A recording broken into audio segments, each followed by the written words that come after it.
Hello everyone, how is it going? I hope you are doing good. So today we're here to play the new Honkai Style 2.4 quest, the Homecoming Warden. So, Penacony's done, we are now travelling back to the Luofu. So let's go and meet this new litany of characters that hath appeared. Let's see what's going on. Okay. Ooh. This one. Oh, Argenti's over there. Hey dude, how's it going? You have an interstellar message. Please check it promptly. Phew. What's up, Pom-Pom? Just got a message from the Xianzhou Luofu. Looks like it'll conflict with our original schedule. But will it give us some of that sweet, sweet fuel that we need? Maybe.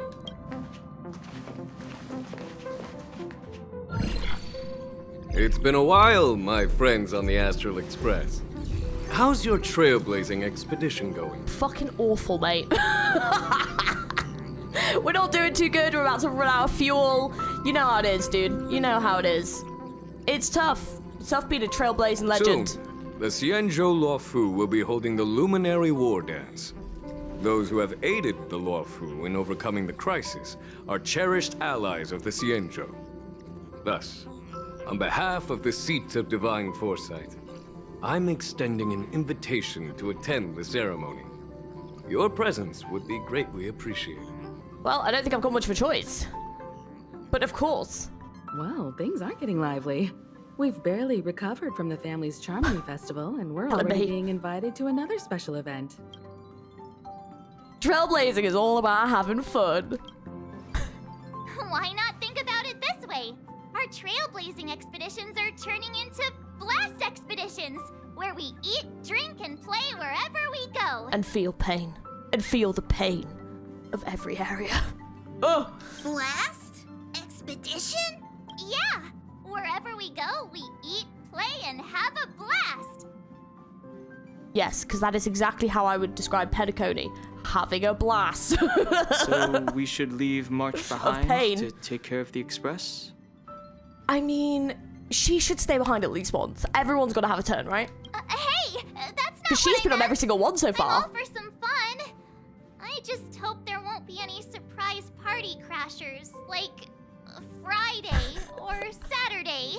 Oh, that's brilliant. The That's pretty Xianzhou funny. Luofu has recently overcome a crisis. By holding the war dance, they're demonstrating to everyone that they've returned to a state of peace and safety. Right. I just need to clarify this right now and put this out there. If I do not actually get to see a war dance, I am going to be disappointed, okay? You can't tease me like with the flipping concert and then never actually give me the concert, okay? So I actually want a war dance. Thank you. You know, I hope there's actually a dance with steps that they do. But that's what everyone said before we went to Penacony. You'll be totally safe under the family's protection. That is true. No need to worry. The war dance is not like the Charmony Festival with all its hidden secrets. It's just a festival to honor the Rainbow Arbiter and the Cloud Knights, who fought against the abominations of abundance and protected the Xianzhou ships. Aside from star skiff performances, it's mostly martial contests. Nothing too different from the Taiki and Roboball contest we've seen before. I'm sorry? There's a Robo-Ball contest? I want to play. Is that like Blitzball? Please tell me it's like Blitzball. I got so good at that game. It was actually unreal. It was so I could like platinum Final Fantasy X on PlayStation 4 and like just the lightning jumps, man. The lightning jumps in that Chocobo race will forever curse me. But I aced Blitzball. So I hope there's something like that. That'd be sick. What do you think, Himiko? Since we've accepted Miss Black Swan's proposal, we should probably head to Amphorius for refueling. There's certainly no rush. This trailblazing expedition is quite unique, and the Express needs to be fully stocked and prepared before moving on to the next stop. With Madame Herta's help, I was planning to deliver some Leviathan fossils from Kalinga Abyss to Ron May, member 81 of the Genius Society. It could earn us some favors before we set off. However, it may take a few weeks. So is that what we're probably going to be doing next? For the next part of this So we're really not going to be going back to Penacony, huh? Aw, so that means we're not going to the Luofu. Being an adult means maintaining relationships, whether we like it or not, Marge. Since we've been invited, it's only right for the Astral Express to attend the ceremony. So here's the plan. Pom Pom will take everyone to the Xianzhou Luofu. Mr. Yang and I will meet up with Ron Mei and fulfill our promise. Meanwhile, you, Marge, and Don Hung will represent the Express and attend the war dance. Oh, so we don't get to see I kind of want to see Ron Mei. I want to see what, like, fucked up thing she's going to try and do next. Nah, come on. She's entering her, like, evil era soon. Like, I want to be... Can I choose who I go with? Can I go with them? What do you two think? I want to play with Leviathan fossils too. Himeko and Mr. Yang will be busy with serious research. Besides, fossils can't compete with martial contests when it comes to fun, right? Actually, I think you'll find you're wrong. Fossils are fascinating. Who else would go and look at the fossils? I would. It actually kind of sounds awesome. I mean, so does the martial contest, but I want to see what Ruin May's gonna do. I'm so You're curious. the only one with so many friends on the Luofu. I'll be lost if you don't come along. You've got to lead the way. Now that everyone's on board with the plan, it's time to warp to the Xianzhou Luofu. Fine. Kalinga Abyss? Yes. What does she expect to find there? Current research on the Leviathan merely proves how little we know about such life forms. That's why geniuses Is are Leviathan a interested in that planet? field. Science is all about uncovering the unknown. I want to go and do that. Sounds cool. It sounds like I would get juicy lore. The conversation between the two adults brims the complex jargon, the assumptive astrobiological chemistry to I didn't even get to finish reading it. Look, I'm a little science nerd, okay? Like, you have to let me read the interesting scientific lore. Have a safe trip, you two. Don't miss us too much. If I stumble upon some cool Leviathan fossils, I'll bring a few back as souvenirs for you. Oh, fine. I guess I'll go with these two. Himeko really knows how to convince people. Between Leviathan fossils and the war dance, the latter definitely sounds more fun. It actually doesn't. Like, what if the Leviathan is like the giant dragon? Like, it could be like dragon shit. Like, I want that look. This is so unfair. I'm so upset. First you finish Penacony early, and now you're taking away Leviathan lore? I'm a Final Fantasy nerd. I'm like, come on. By the way, This is unfair. this time you'll be taking a stroll with us on the Luofu, right? That isn't going to cause any tension or anything, is it? And just let you two wander around aimlessly on the Luofu by yourselves? I don't think so. Right. I am a grown-ass person, thank you. Plus, Mr. Yang is right. The Ambrosial Arbor crisis just ended, and both the long life and short life species are still feeling uneasy. And that's why Jing Yuan wants to organize the war dance, to show that the Xianzhou Luofu is stable and safe.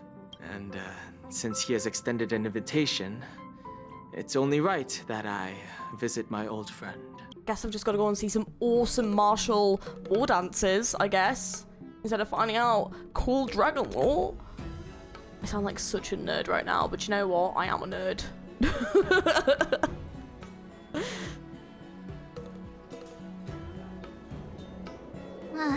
Coming back to this place brings back so many memories. You know? It's really not been that long. It's been about a month. Now here's something for all of you, a poem by March 7th.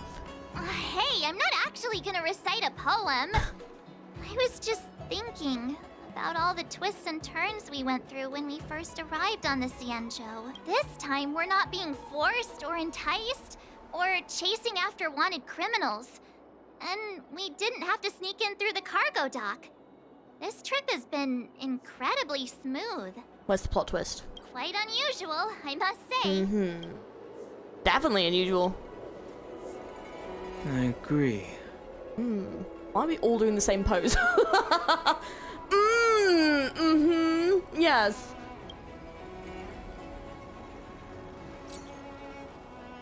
Kalis, I saw the Skyfaring Commission notice that the Express had docked on the Xianzhou. Are you guys on the Luofu already? Any chance to crack out that voice? Just got Starstiff Haven. I do love the music though. Oh, the battle music though. Oh my god, yes, I forgot. I haven't heard it in so long. The General sent me to welcome you all at Starstiff Haven. See you in a bit. Is he gonna be right there? The Starskiff Haven always this crowded? Oh, there are so many people here. I can barely hear anything. Yanqing said General Jingyuan sent him to welcome us, but where is he? He was a bit busy. Hey, you guys, hold on a moment. Did they just call us? Look at their outfits. They're from Penacony, right? Are you familiar with the Xianzhou Luofu? We know a little bit about it. What do you need? My dad Hank's like, I know a little bit. We are from Penacony. Maybe you've heard of it. We came to this ship to gather interesting materials for making dream bubbles. Oh, we just left there. Oh, talk about coincidence. That's great. Do you know any must-see attractions on the Luofu? Why don't you ask the locals? We did, but the locals were all like, come on, there's nothing worth seeing on the Luofu. It's so boring here. I mean, I'm not gonna lie, just walking around is probably the best bet, but there is that cool tree, which I would probably recommend looking at. It's pretty sick. Ha! Can't blame Especially when it like activates. If someone Damn. asked me what's there to see on Penacony, I'd probably struggle to answer too. That's why we're asking fellow tourists. Most of the tourists around at the moment are here to attend the war dance. And that's why we're here too. Yeah, we know about that ceremony. But isn't the fighting ring still closed? I've heard the ring was actually converted from a huge decommissioned Luofu fighter jet. So it's even larger than a regular Starskiff? No doubt about it. It's a massive fighter jet. It's got to be larger than a civilian starskiff. But for now, all we can do is wait until the war dance starts in a few weeks before we can board it. We've still got work to do, so we can't just sit around waiting for it to start. That's why we're asking you about some must-see attractions. We're looking for unique experiences that you won't find on Penacony. Our clients love these kinds of dream bubbles the most. You're the expert here. Give them some suggestions. Why not visit Scale Gorge Waterscape? Because I mean that one as well. I haven't been there yet because I need it all. Because it turns that's how you level up Gallagher. Is FEIXIAO Garden, and that's the quest I haven't done yet, which I need. Like, he's from Penacony. Why would you need FEIXIAO Garden? It's so annoying. Oh, I couldn't believe it when I figured it out, and I was like, the quest I haven't done. So that is going to be the next quest we do because I need to get him leveled up. He's already so good, so like him leveled up, gonna be great. Can't wait. Let's go for Scale Gorge. It is pretty amazing. That's indeed a good idea. It's beautiful. While the dreamscape on Penacony is all artificial, Scale Gorge Waterscape is a celebration of nature's resurgence. It has some remarkable scenery. It is beautiful. Like, and he even did his like little like song thing, which got copyright claimed, and then like love that for us. And then yeah, it was awesome. Awesome. I love being out there in nature. Let's go to Scale Gorge Waterscape first. I'm a bit worried that nature-themed dream bubbles might be outdated. That would be But, amazing. hey, let's go check it out anyway. Oh no, that would be so cool. See you later. Maybe we'll run into each other there in a few days. Look, Yanqing's here. Really?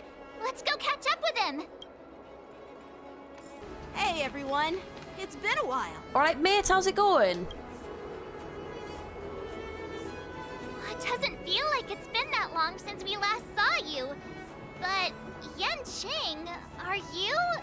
What's up, Miss March? They say kids grow up really fast. Yanqing, are you a little bit taller than before?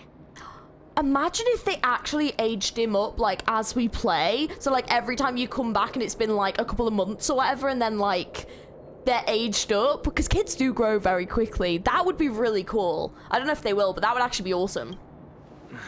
We've only been away for a few months. Cautiously pinch Yanqing's cheek. What are you doing? sorry, but after our previous adventures, I've become suspicious of whoever greets us first. I love how that's the excuse. Not just because I'm a meme lord. Do you have to be suspicious around me too? Yes, yes I do. You know, the last time we came to the Xianzhou, the first person who greeted us was... I get it. Better safe than sorry. Any news on that yet? I'm guessing there's been no news on that. I'm guessing there's not going to be any news on that for a while. Oh, shit.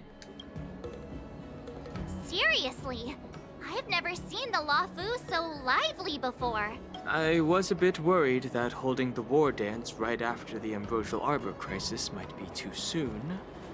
But seeing the bustling Starskiff Haven, I understand why General Jingyuan chose this timing. Yep. There's people from other delves and travelers like you three who've come from afar. With the war dance coming up, there's a huge number of visitors pouring into the Starskiff Haven. The Cloud Knights are working hard to keep the security tight. The General said this ceremony would help the Xianzhou Luofu recover from the crisis. It's a way to showcase our martial spirit, reassure people, boost morale, and attract visitors from other planets to promote trade and peace. By the way, the Xianzhou Alliance places great importance on this ceremony too. The Xianzhou ships, the Zhuming and the Yaoqing, have both sent messengers to offer their blessings. The Xianzhou Zhuming? Yeah, I wonder if you've heard of it. It's known as the Star Forge, and it's responsible for providing more than half of the Cloud Knights' armaments. Okay, that's pretty sick. The Xianzhou Zhuming boasts skilled craftsmasters, and General Lian is a top-notch craftsman himself. If only I could get a sword forged by him, I'd be on Cloud 9. By the way, Yanqing, where are we headed next? I'm sorry for talking your ear off. The General wants to catch up with you at the Palace of Astrum. He's been eager to hear about how the Express has been doing. It's funny how he tries to act all mature, but whenever it comes to something he's interested in, you can really see his childish side. Well, you're pretty much the same in that regard. I agree.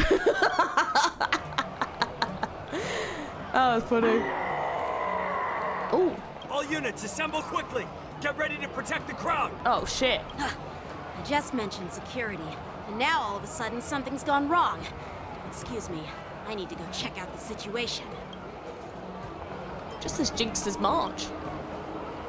Hey, what's that supposed to mean? We'll go with you. She is pretty cursed, though. I mean, so are we. Huh? Watch out for this. Ooh!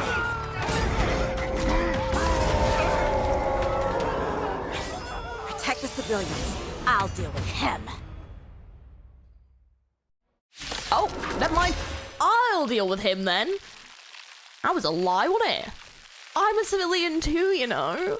Moon Rage. Enemies with this mark can enter the Moon Rage state. After enemies use attacks, apply one stack of Bloodlust to enemy units that can trigger Moon Rage. When Bloodlust reaches a certain number of stacks, the unit enters the Moon Rage state. At the same time, the Moon Rage countdown appears on the action order. When the countdown's turn begins, Moon Rage is dispelled across all enemy units.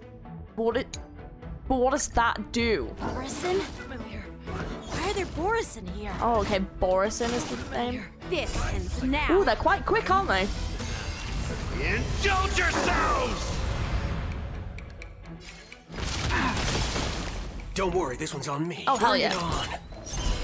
There's your reward. At least we've got some of the weaknesses here, I guess. It too shall fall. Prince? Just feel. SAS, knowledge, the measure of truth and falsehood. Nice.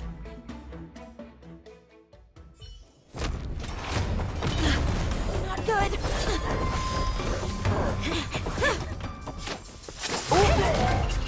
Here we go, Young Lee, I think her name was.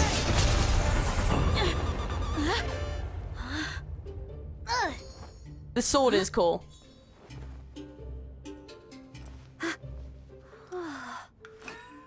Thanks for the help. Sorry, no time to chat. Could you give me back my... Oh, do they not know each other then? Wait, my sword! I'm sorry. but I'm afraid we'll have to put our plans on hold for now. I need to find out what's going on. Okay. While we appreciate your rescue, my Xianzhou friends, don't you think it's a bit too much to detain us and our cargo? Sorry, but we've been ordered to detain you and your cargo for inspection until we figure out the source of the attack. Once we're done with the formalities, we'll let you and your cargo go. Oh, but this shipment isn't even meant for the Luofu, and it's IPC's patented technology. Who do you think you are to conduct an inspection? Oh shit. According to the protocol, all cargo arriving on the Luofu must go through inspection. Oh, but we didn't officially enter your dock at all. We just sought refuge in your dock because we were attacked by the Borisons. Looks like this argument could go on forever. Let's not get involved in a heated dispute that won't lead to a resolution. Probably wise. But it's interesting to see the IPC and how they're kind of butting heads with the Luofu, because obviously we've seen it in... But, like, we've seen it in, like, the other two places we've been, but the Luofu was the one place where we never really got much IPC interaction, and I can imagine that the Luofu is not a place where the IPC would be welcomed to take over or be involved with, so it would be very interesting. Who's in charge here? I need some answers. Because, like, the Luofu is, like, the biggest kind of group of, like, ships and everything that we've kind of come across apart from the IPC, so, yeah, it's quite intriguing. Because they are very much their own entity compared to, like, Belobog and Penacony, which are just, like, singular planets. It's my fault. We let our guard down for a moment. I take full responsibility. God damn, that is a good voice. Holy shit. Shit. It's okay, dude. You're good. Got this, dude.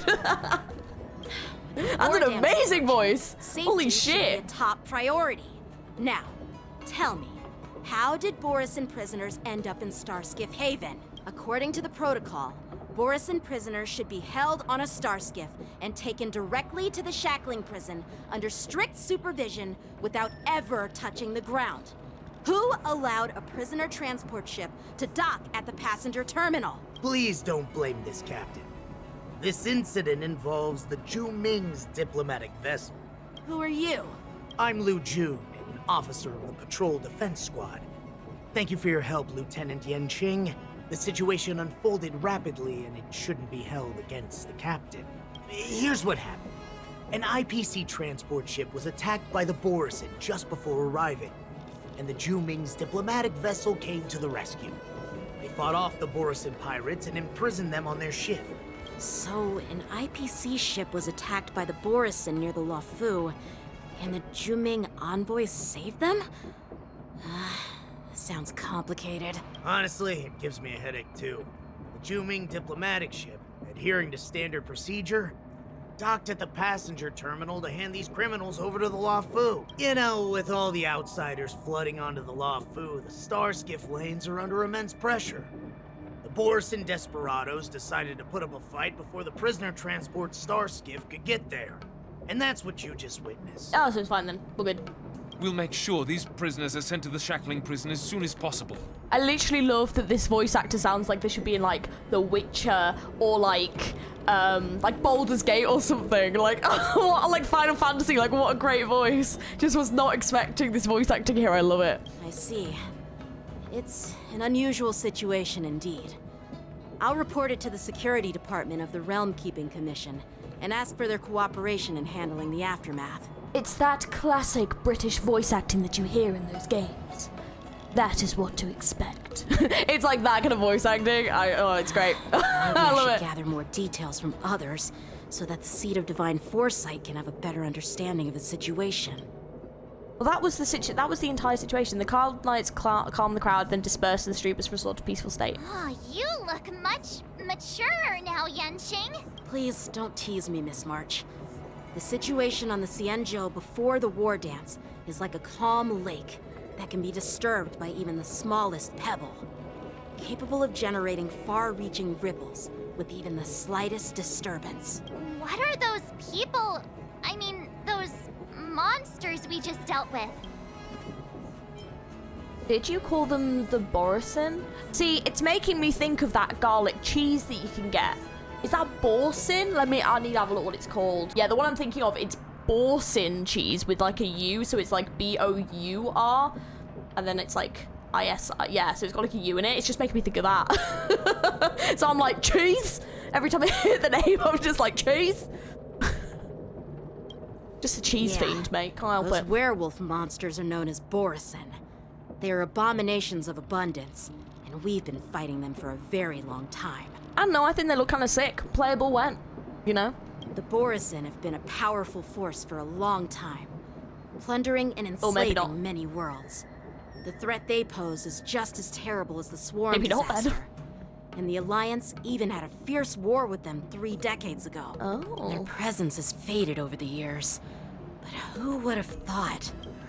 According to that officer, they attacked an IPC ship near the Xianzhou Luofu. Such a brazen attack seems quite unusual to me. Yeah, that's what I find strange too. It seems like the IPC and the Borisin have some serious grudges. Well, yeah, that would kind of make sense though. Well, enough with the chit-chat. The General wants me to take you to the Palace of Astrum. I'd love to chit-chat a little longer, but there are some things that can't be left unchecked. Is it a serious matter?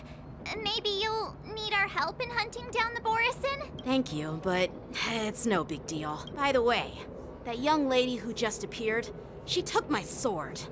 I'm thinking of filing a lost property report at the Realm Keeping Commission to see if I can get it back. I doubt she did it on purpose. So when the Cloudlights get in trouble, they have to call the emergency services too? Perhaps she's around here somewhere. Shouldn't we take a look? All right, let's not keep the General waiting. Don't worry. There aren't many people out there with that kind of talent. It shouldn't be too hard to find her.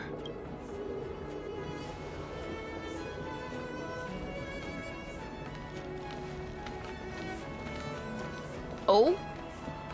There sure are a lot of troublemakers around. Oh, well, clearly evil. Alright. The fuck was that glare for? Huh? You right? You got a problem, mate? You got a problem, mate? We'll see to it that these criminals are sent to the Shackling prison as soon as possible. The cleanup operation is already underway, Lieutenant Yenching. So there's no need to worry about anything. Thanks. By the way, you're an officer of the Patrol Defense Squad, right? I don't remember meeting you before. Well, I'm just a junior officer. Oh, this is bollocks, isn't it? I recently returned to the What Luofu from the front lines. rubbish. Was temporarily assigned here for security duty before the ceremony. So many lies. So many lies. Dude is so lying. I'm a junior security officer that just returned to the Luofu. Sure you are, mate. Been betrayed once, ain't gonna get betrayed again, dude. Ain't having it. Ain't gonna get away with it this time. Been a long journey, Elder Wyatt. Thank you for your presence. Don't mention it. Thank you for taking the time to... Oh, sorry, dude. Didn't mean to interrupt you. General, I brought our guests from the Express. This beard is glorious. Oh, I'm sorry for my bad timing. I didn't know you were meeting a guest, General. Don't worry, you're just in time. It's been a while, my friends from the Astral Express. Alright, mate, how's it going? How's everything going, General? Yeah. All is well when you have friends coming from afar. Smooth talker. Smooth as butter. Allow me to introduce you to General Hua Yin. He's the Arbiter General of the Xianzhou Zhuming, known as the Flaming Heart. Playable when? Look at that glorious beard. God damn. No need to be so formal. I'm just a tourist here, no different from other tourists who've come to attend the ceremony. Elder Hua Yin is not only one of the Arbiter Generals, but also the Furnace Master of the Artisanship Commission. Besides his martial skills, he excels in forging various weapons. Such talents are unique, even among the Arbiter Generals. Be it Arbiter General or Furnace Master, These are merely titles given to me long ago. I've retired several times already, but with the current change in circumstances, the Marshal has called me back to duty, and I had no choice but to answer the call. Well, in the end, I'm to blame. Living such a long life naturally brings its share of disapproval.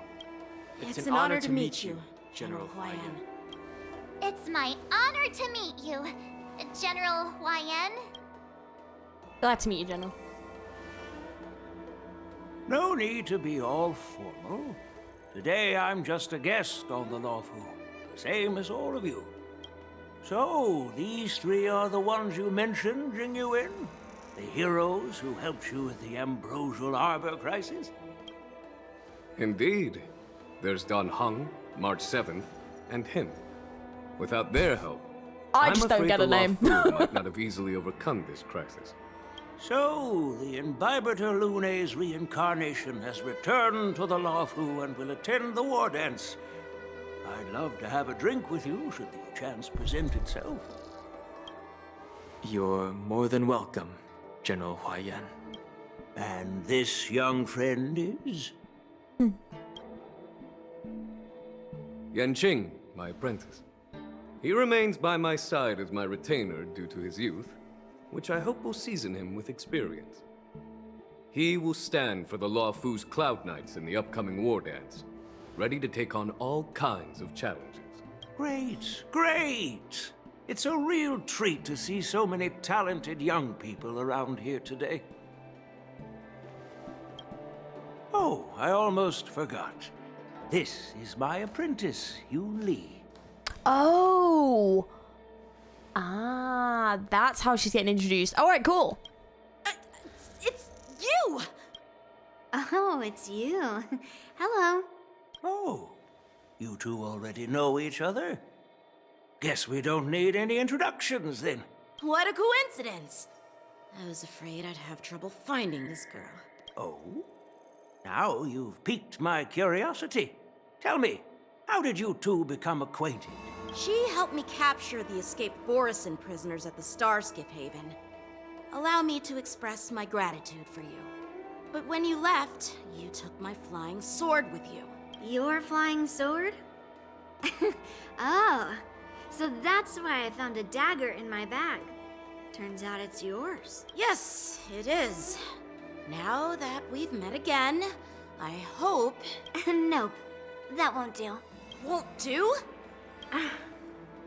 You want your sword back, right? Well, you can't just take it back. On the Juming, when you lose your sword on the battlefield, you have to reclaim it on the battlefield. As for this little sword, it was supposed to strike that escaped Borisin prisoner. But unfortunately, its owner's agitated state caused it to fly off like a kite with a broken string, and it missed its target. By the way, if I hadn't caught it and helped it hit its mark, that Borisin prisoner would have gotten away. Hold on a sec, Yun Li. You took my sword without even asking, and now you're refusing to give it back? So much for Luofu's swordmasters. What did you just say? Oh, God. If you just stepped up and took your sword back from me fair and square, I would have totally respected you. But nope, you tried to play it down, expecting me to just hand it back to you like it's nothing. In front of everyone. With all due respect, you don't honor your sword.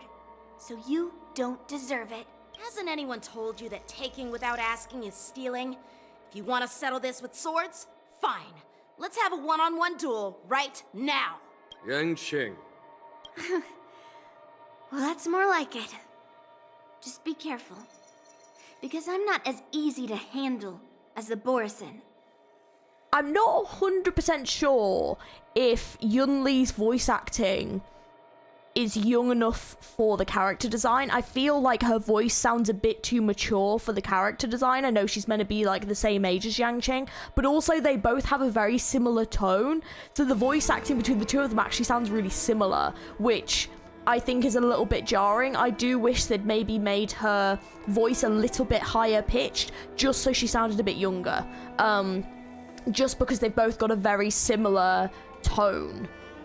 Yeah, it's not bad. It's just, for me, I think it's too similar to Yang Qing, so it almost sounds like the same VA is like talking almost. You two, be quiet and apologize to Yanqing. Yeah, this argument definitely showed their age though, because like, you know, this whole war dance thing is a celebration, but it's also like probably a bit political as well, and they're like allied ships and stuff, and it's like you shouldn't just be starting fights with people. That just seems really irresponsible to do that, you know? But okay, just awkward. Hey, whose side are you on, Grandpa? I don't take sides. It's a small misunderstanding, and an apology would be too much. I've heard about the Zhu Ming's incredible swordplay and craftsmanship. Most notably, the legendary Flame Wheel Octet. Seeing Miss Yun Li, who is among those ranks today, well, I must say, she definitely has that fiery edge. Such grandiose names.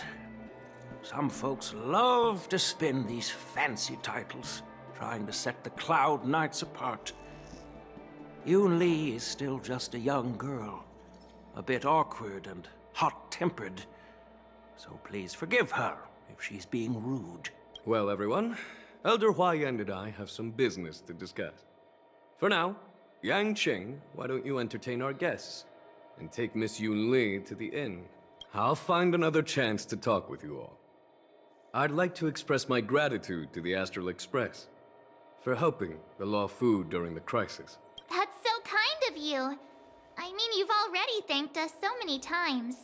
Please forgive me for coming at an inconvenient time. You needn't apologize, General Huayan. General Huayan, playable when. Do you know what I mean? What an absolute legend. He seems so nice. All right, Yun Li. Take this opportunity to clear things up with Yanqing. Yeah. It's better to make friends than enemies. But I won't be heading to the inn just yet. I want to visit Lingsha. She just arrived in the Luofu and could use some help settling in. Yang Qing, once you've helped our guests get settled, go to the Artisanship Commission for me. I've heard about the attack and the detainment of the IPC ship. Qingzu sent word that the IPC members are protesting and wish to have their cargo back. Of course they're protesting, it's the IPC. Of course they are. See if you can calm them down. We'll be surprised if we see one of them pop up. Don't get aggressive. Just make it clear that the Xianzhou Luofu has no intention of violating their rights. I'm on it. I'm sorry for Yang Qing's rudeness. Not at all. Taunted by Yun Li like that, even a training dummy would be angry.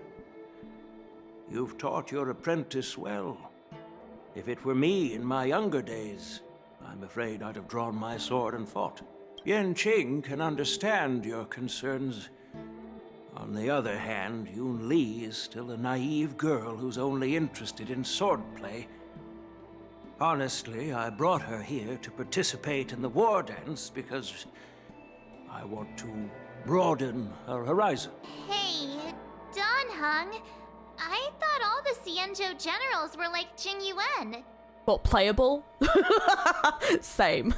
But that General Huayan, he looks so thin and scraggy, as if even a light breeze would knock him over. Is that old man really an Arbiter, General? That's so rude. Like, oh my god. That's so, like, he was so kind to us. Like, why would you call him, like, thin and scraggy? Like... Well, each Xianzhou ship has its own division and specialty within the Alliance. It's a bit rude, isn't it? Like... Not all of the Arbiter Generals are good at leading the charge. You heard what Jing Yuan said, right? General Huayan was once the head of all the skilled craftsmen on the Zhu Ming. There appears to be more than meets the eye. Don't you find it strange? Do Xianzhou people age? I rarely see any old people on the Xianzhou ship. And when I do, they're usually travelers. But General Huayan looks like an ordinary old grandpa.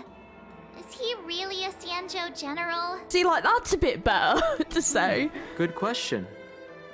He's right there. So why don't you ask him yourself? Nah, I'd like to live a little longer. We should leave. General Jing Yuan asked Yanqing to entertain us, so obviously, he has important matters to discuss. Let's not waste any time here. Okay. This is the report Qingzu just sent me. Let me take a look. Looks like the general has given me a tough challenge. He wants me to try and help put the IPC's mind at ease. Good luck with that. Is this some kind of test from the general? Well, it's not exactly a test. As Cloud Knight officers, we not only learn the art of war and martial arts, but also occasionally have to handle diplomatic disputes. It's just, you know, talking things out isn't as straightforward as duking it out with weapons on the battlefield. This is especially true when you're up against the IPC, with their non-stop corporate babble. Well, let's not worry about that for now. Shall I take you to the inn? Yep. After watching Yanqing and the others leave. It is the Luofu's honor to have you in attendance at the war dance. Yet, the fact that a simple martial arts ceremony has attracted esteemed generals from the Zhu Ming and the Yao Qing implies intentions beyond mere spectating. Might there be any specific instructions from the Marshal? You're overthinking it, Jing Yuan. As I said, I'm here to broaden my granddaughter's horizons. I have no ulterior motives. However, I have no clue what the Yao Qing Arbiter General has in mind. Do you remember when you accepted this position? I told you that an Arbiter General's battlefield goes beyond the physical one. You'll need to lead and manage everything on the Xianzhou. The title of Arbiter General holds a weight far greater than its literal meaning. So many years have passed, and you've done well. However, longevity for the Xianzhou people can be a curse. Living too long means that every mistake you made will lurk in the shadows. And one day, they'll eventually catch up to you. The Marshal knows everything that has happened on the Luofu.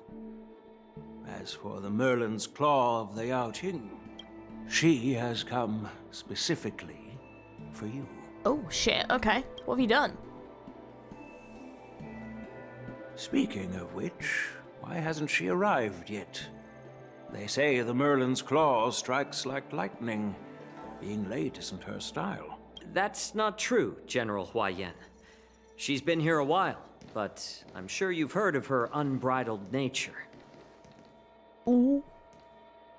As soon as she disembarked from the star skiff, she mentioned having something to attend to and simply disappeared. You must be the messengers from the Xianzhou Yao Qing, I assume. Ooh. We are Jiaoqiu and Moza, retainers of the Merlin's Claw. It's an honor to meet you in person, Arbiter Generals. Now this is interesting. A guest who doesn't come to visit but sends a message instead. What does she mean? Tell me, what could be more important to her than coming here? Master heard about a spectacular view in Scale Gorge Waterscape. I believe she went there to enjoy it. A spectacular view? Ha! Did you hear that, Jing Yuan? This person is being sarcastic. Please do not misunderstand me, General Huayan. I was simply stating the truth. Master thought it would be inappropriate to keep you waiting, so she sent us here. Once she's finished with admiring the scenery, she'll personally come and apologize to the both of you. Mose is so tall. God damn. Meanwhile, outside the Palace of Astrum. There's a lot of new characters. I forgot to ask Yun Li to return my sword. I don't think you'll ever get your sword back. unacceptable. Every sword is precious to me. If it weren't for the General's interference, I would have taught that shameless girl a lesson in swordplay. By the way, I don't know if it's just me, but the General seemed a little reserved. Could it be because of Elder Hwaiyan's visit? Reserved? Really? Maybe I'm just overthinking things. No, you're not.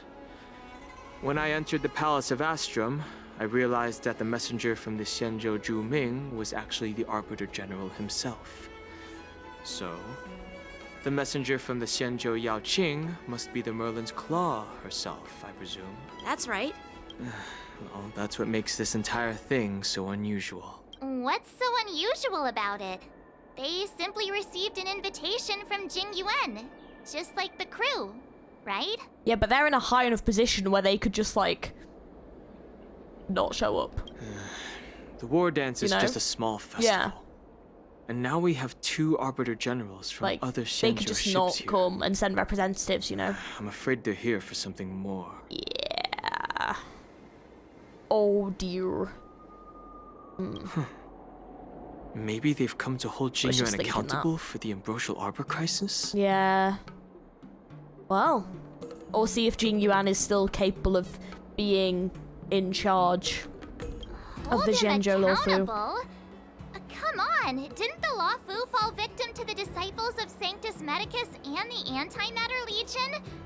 Why would they blame the victim? But I think that's the point. It's the fact that he allowed them to become a victim in the first place by not knowing about what they were doing soon enough. Danshu's rebellion and Ventilia's scheming are merely one side of the story to the other Arbiter Generals of the Alliance. Only a single piece of incontrovertible evidence remains, creating an endless source of potential complications. Absolutely. And something that we've found out just from seeing stuff on the Luofu is that, like, they will investigate every aspect of it. They don't just go like, oh, well, that makes sense and that's why that's happening. They, like, look into every aspect. They speak to, like, every person to get this full, completed story of, like, everything before they go forward and make a decision. So they're very thorough in their investigation, so it makes sense that their Arbiter Generals would be the same. The Ambrosial Arbor. Yes. It's undeniable that the plague mark, which was subdued by the Xianzhou Luofu, has resurfaced. But was it really a conspiracy instigated by the Antimatter Legion? Or does it indicate a traitorous intent from within the Luofu, implicating Jing Yuan himself? Once the spark of suspicion is kindled, it proves hard to extinguish. You can vouch for Jing Yuan, though. The General must have had that in mind when he invited us to attend the war dance. See, it's all political. Like, it's all political with the Luofu. What was I thinking? Seriously. Here I was looking forward to a carefree and enjoyable trip. One day we're gonna get one. But it seems wherever we go, drama is just around the corner. One day we're gonna get a trip where we're expecting loads of drama and it's just gonna be like chill and easy, you know? I was so excited. I thought those Arbiter Generals were just here to see the ceremony. No. By the way, I heard that an alchemist from the Zhuming diplomatic ship has arrived, and rumors say that she's to be the new Cauldron Master of the Alchemy Commission on the Luofu. An alchemist from the Zhuming serving as the Cauldron Master on the Luofu? While it's not unheard of, the timing itself... Thanks to your words, Mr. Danheng. Now I finally see the underlying tensions. The General is under tremendous pressure right now, but I was completely oblivious to his troubles. How naive of me. Come on, don't think like that. Leave the adult matters to the adults. Even if you wanted to do something for the General, it's not like you can do anything. Did I say something wrong? Again? You're a real master of conversation. Miss March is right. I don't have the skills to share the General's burdens at the moment. Still, I'll do my best to follow his instructions. Let's go. Once I've taken you to your accommodations, I need to go to the Artisanship Commission to handle the IPC's protest. He looks like he has a lot on his mind. We can't just let him go alone. Why don't we accompany you to the Artisanship Commission? Of course we are. This is too much trouble. While I appreciate your kindness, dealing with the IPC's workers could be tricky. I'm afraid this will cause trouble for the Express. No worries. We're pretty experienced in dealing with the IPC. You've heard of the 10 Stone Hearts? We've dealt with quite a few of them, right? Brag what you want, just don't drag me into this. Hey, who's bragging? Anyway, this time it'll just be a few ordinary IPC workers. Surely you don't think they'll be even trickier than Adventurine, do you? Adventurine loves me. He sent me a present. You know, that dude loves me. We're good. We're chill. Well, since you're willing to help, I won't decline your kindness. Let's head to the Artisanship Commission and meet them. And I don't want to fight him again because he's freaking scary. Ugh, that toxic voice sounds familiar. Haven't I heard it before? Yeah, I remember this dude. Oh no. You know what? This isn't my first time dealing with the Skyfaring Commission. I can handle your unreasonable ways, but straight up snatching IPC cargo, isn't that going a bit too far? Just as I've said it many times already. Once we've inspected the cargo and completed the security check, you can be on your way. Is there something wrong with your ears, or is it just your brain? I'm hearing you loud and clear. I'm thinking clear, and my answer is crystal clear. Not a chance. Keep detaining my cargo, and I'll file a complaint directly with your general. Oh my god, he works for the IPC? Of course he does. Oh, Scott, what are you doing here? I was gonna ask you the same thing. Why do I keep running into you? You're staying on the Cienjo, are you? What terrible luck. Wherever you go, disasters aren't far behind. Rude. Aren't you the guest from the Astral Express? What brings you and Yanqing to the Artisanship Commission? I'm here to help Yanqing sort out trouble caused. Oh yeah, I heard you're in trouble. They're in trouble? No, it's me. I'm the one in trouble. Looks like you've met this IPC worker before. I'm not sure if that's a good or a bad thing. Bad. It's very bad. He's I pain. was sent here to deal with the Pain IPC in the protest, Miss Shikwe. What's going on here? As you know, this IPC transport ship was attacked by the Borisin and rescued by the Juming's diplomatic ship. Then the Cloud Knights were instructed to bring it back to the dock for repairs and inspections. And this is Mr. Scott, the person in charge of this transport ship. So, you're Scott. I've heard him mention you. Weren't you kicked off the Luofu before? Why did you come back? Like I wanted to come back. I thought I'd just dock at the harbor for repairs and leave this forsaken place for good. Little did I know, as soon as the ship entered the harbor, a bunch of Cloud Knights showed up and snatched all our cargo from the hold. What do you mean by snatched? I've told you 1,000,000 times. It's a security check. Then why did you bring the cargo to the Artisanship Commission? You even brought in some shady craftsmen. It's obvious you're trying to steal the IPC's patented technology. Listen here. Firstly, the Skyfaring Commission detected dangerous items that could possibly be weapons in your cargo hold. That's why they called me here, to double check. Secondly, where the heck did you get the idea that I'm a shady craftsman? This Scott is gonna get himself freaking yeeted. Even if there are dangerous items, what do they have to do with you? It's not even being shipped to the Luofu. We'll just fix the ship and be on our way. We won't unload our cargo here. But you'll have to stay in the port for several days before your ship is repaired and you can take off again. How can we just leave unchecked items sitting here? Yeah, that's a good point. Like, you can't just leave them there for anyone to go and grab and stuff, especially if it's, like, quite dangerous technology. Like, what do you expect them to do? They've got to keep the Luofu safe, and especially because it's a time where, coincidentally, they've got this big war dance ceremony on. I understand, but we don't need to disassemble the cargo if it's just a security check, right? In most cases, we don't. However, our scans discovered that the cargo doesn't only contain machinery, but also some substance that resembles biological tissue. Biological tissue? Does this crate contain living things? I'm afraid we'll need to wait for the Alchemy Commission for further confirmation. In any case, according to our regulations, we need to unseal one of the crates for further examination. but this IPC specialist has been hindering us on the grounds of patent secrecy. The Alliance's regulations on biological products are very strict. Without further inspection, there is no way for the Skyfaring Commission to release the cargo. Oh, really? Fine! If anyone lays a finger on that shipment, they'll have me to deal with. It doesn't matter if it's mechanical or biological. It's none of your business. I'm filing a complaint against the Skyfaring Commission's ridiculous regulations. This Mr. Scott seems stubborn and difficult to persuade. Honestly, I really don't want to have a vicious confrontation with the IPC. No, you really don't. Leave it to me. I'm an expert negotiator. I heard how you Expert, mate. helped Aramali. The IPC representative back then was Got that Mr. tick Scott, mark. right? Since you've dealt with him before, it looks like I'll have to rely on you again. I sorted out that cargo so good. What are you guys whispering about over there? Just hurry up and give us back our cargo. Right, you. As I recall, this guy won't listen to reason and can only be persuaded with intimidation. But he does seem to follow rules to some extent. Let's use that against him. Speaking of regulations, we have our own laws and regulations too. According to Article 4 of the Cienjo Alliance IPC Trade Consensus, the Alliance and IPC shall never infringe on each other's intellectual property rights. Make proposals from legal. The Alliance can sign a non-disclosure agreement with you.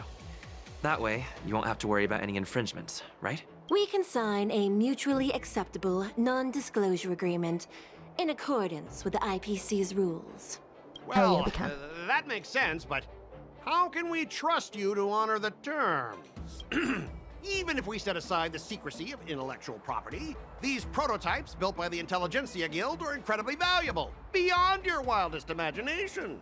If anything goes wrong, you won't be able to pay for it even with your lives. Don't underestimate Cienjo technology. Even if they need to dismantle your cargo, the Artisanship Commission can easily put it back together. Yeah, go ahead and brag about their skills. After all, you're just a negotiator they hired. But I'm different. I'm an IPC member. And I'm an my fleet IPC has accepted member. this transportation order. So Naturally, annoying. I need to be responsible for the integrity of every piece of cargo. Besides, the cargo on this transport vessel belongs to the Intelligentsia Guild. If you want to inspect the cargo, shouldn't you at least call in a member of the Intelligentsia Guild to be present? Hmm.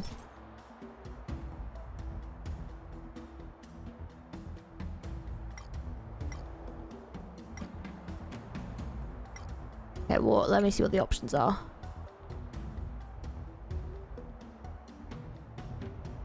Hmm. All right, we understand your position, but rules are rules and we can't bend them now. However, we'll note down your concerns and pass them on to management. We'll keep you updated on any developments. We both need to follow the regulations, because that's how the IPC and the Cienjo operate, right? As an IPC worker, I have to abide by its regulations. If I make an exception and allow you to inspect the cargo, it'll spell disaster for me. Probably this one, I'm guessing. Everyone has their own set of rules. Now that you're on their turf, shouldn't you follow their rules too? Yeah, I get it. I know I'm on the Cienjo, but if I violate the IPC regulations, I'll be in deep trouble when I get back. Yes. I don't know how I did that. Well, you guys sure know how to argue your case. Yeah, I did a great job. That could not have possibly have gone worse if I tried, lol. Fine. I'll allow you to do the security inspection. It's just that, I need some time to sort things out. This is a big deal. Let me talk to headquarters first. So, Mr. Scott, are you just stalling for time and planning to leave the Cienjo as soon as your ship is repaired? To avoid the Skyfaring Commission's inspection? Well, IPC staff are free to come and go, as long as they don't break any laws. Yeah, you've got some insight there. Who are you again?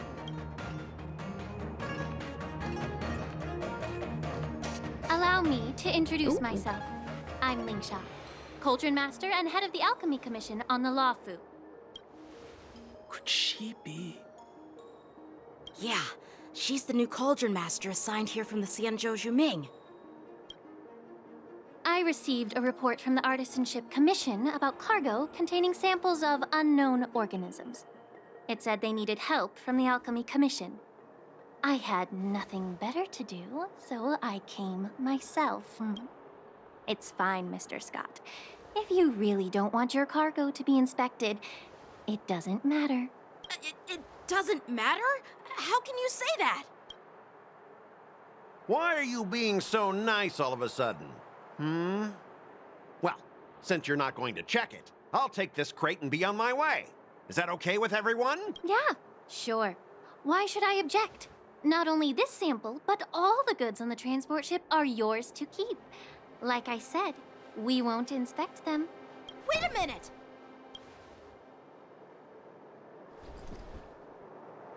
Well, that's more like it. If only the young displayed a more reasonable attitude, we could have sidestepped that altercation just now. Our ship will leave in a few days once the engines are repaired. Your ship can leave whenever you want, but I'm afraid I can't say the same for your cargo. According to the import and export regulation signed between the Xianzhou and IPC, all biological shipments can only leave the port when they have confirmed to be of no threat. Or when all biological activity expires. Since we can't determine if your shipment is safe for the environment, I guess we'll have to wait for its biological activity to expire.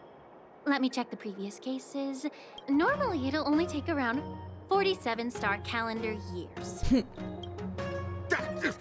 Only 47 years? Why so surprised? You're still young and full of energy. I'm pretty sure you'll live a few more decades.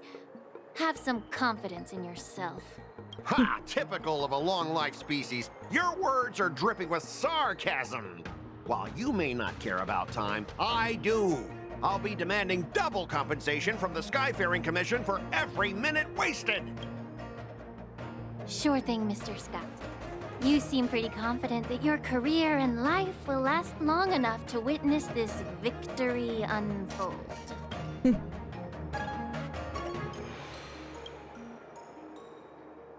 Step aside, guys. Let them do the inspection. But, Mr. Scott... Come on, we're already in enough trouble. Just let them do the security inspection. And if needed, I can always grovel before the Intelligentsia Guild later. I'm just using my head for what it's apparently good for, right? Thanks, bro. Well, honestly, at least you're not as annoying as that woman. I do try. Bro, just do the inspection. This lady is really something else. Is this the IPC product? Listen up. Any damages caused by inspections will be filed with the IPC. Ooh.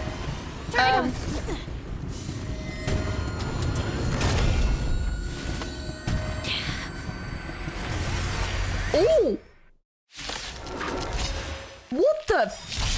Why are you bringing that in? When an ally is inflicted with Terror Grip, attacking the caster in Terror Grip once can dispel it. When the Terror Grip ends, the caster is not attached to dispel it, then the affected ally will fall into Terrified State and be like, oh god, okay. Oh, wait! How unexpected. It's like a metallic Borisin. What the hell? There's no reason in those with a loaded gun. That's what it said. It says like the Borisin. Oh. Why have they got like a metallic one? What the heck? In the mood for another beating? Weird. How's this taste? I'm guessing I'm asking questions. Answer me. Another Yo, people could say my team is bad, but you know what? It's perfectly catered to this enemy. Perfectly catered to these Borisin. I'm not gonna lie. Bring it on. There's your reward.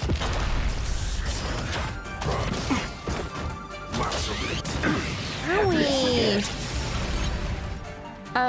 Can you not, dude, please? Thank you. Test. 0 points. Free will or Detecting damage. But it's nice like a good... My friends? Indulge yourselves! There's no reasoning with you bunch. Those with a loaded gun, or those who dig their own grave. Time to mix things up. Not bad. 5 points. Turns out. Nice. Sorted. Were you seriously planning to leave this stuff unchecked at the dock for days? That's way too dangerous. Yeah, that thing just freaking yeeted out and attacked us, dude. Like, what the hell? I had no idea about it. You must have accidentally triggered the cargo's defense program. Why are you carrying this in the first place? I don't think trying to shift the blame is a wise choice. Yeah, you're lucky we're so flipping awesome. But seriously, I don't know why that thing suddenly started moving. I swear on the Amber Lord. Enough. Miss Shikwe, please escort our IPC guests to the Skyfaring Commission. I'm on it. Please follow me, Mr. Scott. Oh dear, Mr. Scott, you might be in trouble, dude.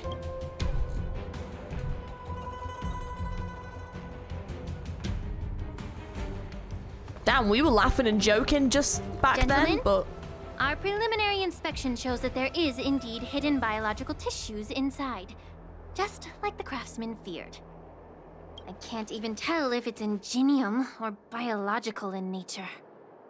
Why do you say that? The core of this device is what they call wetware in industry slang. To put it simply, this machine operates with a kind of biological nerve as its control center. And the IPC made this? I'll take some samples for the alchemist to analyze and figure out where the biological tissue comes from. I've got one big old guess, but you know. Why would the Intelligentsia Guild use such unethical technology? Perhaps they're trying to create a new weapon? That's my guess. Whatever the reason is, it's probably why the Borisin attacked the ship. I'm presuming the IPC has been, like, it's Borisin, like, nerves, which is why maybe they're attacking.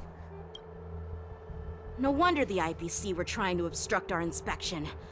I'll contact the Ten Lords Commission and ask the judges to come and give their final verdict on this. According to our rules, all prisoners and weapons involving dangerous creatures must be taken to the shackling prison for further sentencing. After all, it's the safest place on the Luofu. I have a feeling that is about to change. As for you, Mr. Craftsman, please go with the Cloud Knights and explain the situation to the judge. After a while, everyone disperses and goes their own way. I had a feeling that the IPC members would cause trouble, but I didn't think they'd be this tricky. Thanks for your help, Miss Linksha. I should thank you for saving my life. Your sword skills were impressive. Taking down that big guy. I thought the General's retainers were all burly martial masters. I didn't expect Yenqing to be so... Young, cute, miniature. Young. Yeah, exactly. He's young and talented. As for you, you must be the guests from the Astral Express, right? Saving the Luofu from that crisis. It's so impressive. It wasn't a big deal. Really. It's still early. So why don't we get some tea at the Alchemy Commission?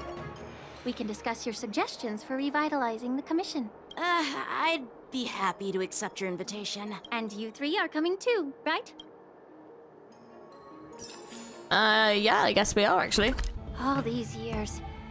And the view at the Alchemy Commission hasn't changed a bit. The tides come and go, but the ancient sea remains the same. For us Vidyadhara, there's nothing more nostalgic than our homeland. I was gonna say, she doesn't have the horns, but I was gonna say, like, with, like, the scales and stuff, like, she looks like a Vidyadhara, but I was just kind of waiting to see if it got mentioned. You're a Luofu native, Miss Linksha? Yes. I grew up here, listening to the sound of waves while researching prescriptions with my mentors and peers at the Alchemy Commission. It's kind of sad, isn't it? Everything changes, but somehow remains familiar.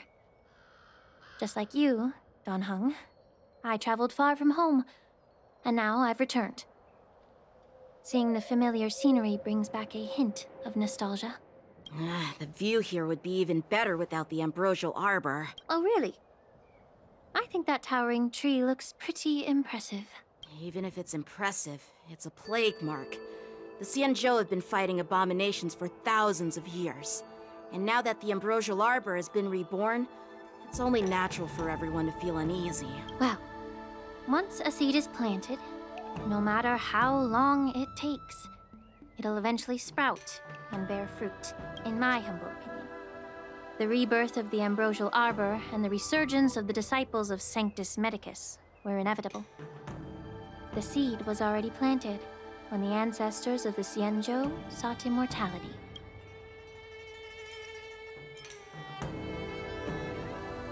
I thought we were here to have some tea, but where's the tea? Unless we're talking about the physical, like the metaphorical tea. Since you went through the entire Ambrosial Arbor crisis firsthand, Dan Heng and Lieutenant Yanqing, I'd like to discuss something with you. What would you like to discuss, Miss Linksha? I was lucky enough to be chosen by the Alliance to come in and clean up all the old grime in the Alchemy Commission. Honestly, the Alchemy Commission is riddled with problems and has reached a point where fixing it seems impossible. I'm looking to remedy this problem, but was wondering if you could provide any insights. Well, even though I'm a Vidyadharan like you, I'm an outsider, just like my companions here. I can't really say much about a remedy, but I do have a piece of advice, Miss Linksha. The Vidyadhara and the Alchemy Commission on the Luofu have always been intricately connected. If you cannot distance yourself from these ties, Miss Linksha, changing the situation within the Alchemy Commission may be quite challenging. I may not know about politics, but I do know that the disciples of Sanctus Medicus have been operating within the Alchemy Commission for years. If you're determined to root them out, maybe you should discuss it with the General. I see. Thank you for your valuable insights. While the Lux Arrow from the Rainbow possesses unparalleled power to sever the Ambrosial Arbor, it can't sever mortals' desire to prolong their existence. Just like how the Cloud Knights can eliminate the remnants of the disciples of Sanctus Medicus, but are unable to calm the hearts and minds of the people within the Alchemy Commission. Our Xianzhou forebears knew this well, and that's why they entrusted the duty of guarding the roots of the Arbor to the Vidyadhara. However, the Vidyadhara are still only mortal beings. 30 years ago, my mentor served as Alchemy Commission's Cauldron Master. She recognized the emerging undercurrents and sought to cleanse the source of the disturbance. Unfortunately, even though she was skilled in the art of healing, she didn't understand the human heart or how to eliminate the sickness lurking within the depths of the Alchemy Commission. In the end, she was framed and exiled to the Juming. I was also implicated and had to leave the Luofu. And guess who arbitrated the case and handed down the sentence? None other than General Jing Yuan himself. Well, oh. So how she got this job then? Because it seems like she's got a bit of a bloody grudge against him. What? You heard it right. The ones responsible for the corruption in the Alchemy Commission are not just the remnants of the disciples of Sanctus Medicus, but even the Divine Foresight himself. Oh, shit. Well. Alas. Why is your face turning pale, Yanqing? A bit awkward. Don't worry about it. I understand that when someone holds a position of power, they may sometimes have to make tough decisions. I won't hold any personal grudges against him. Besides, at our age, holding personal grudges is a luxury we can't afford. Linksha, you're back! I've been waiting ages for you.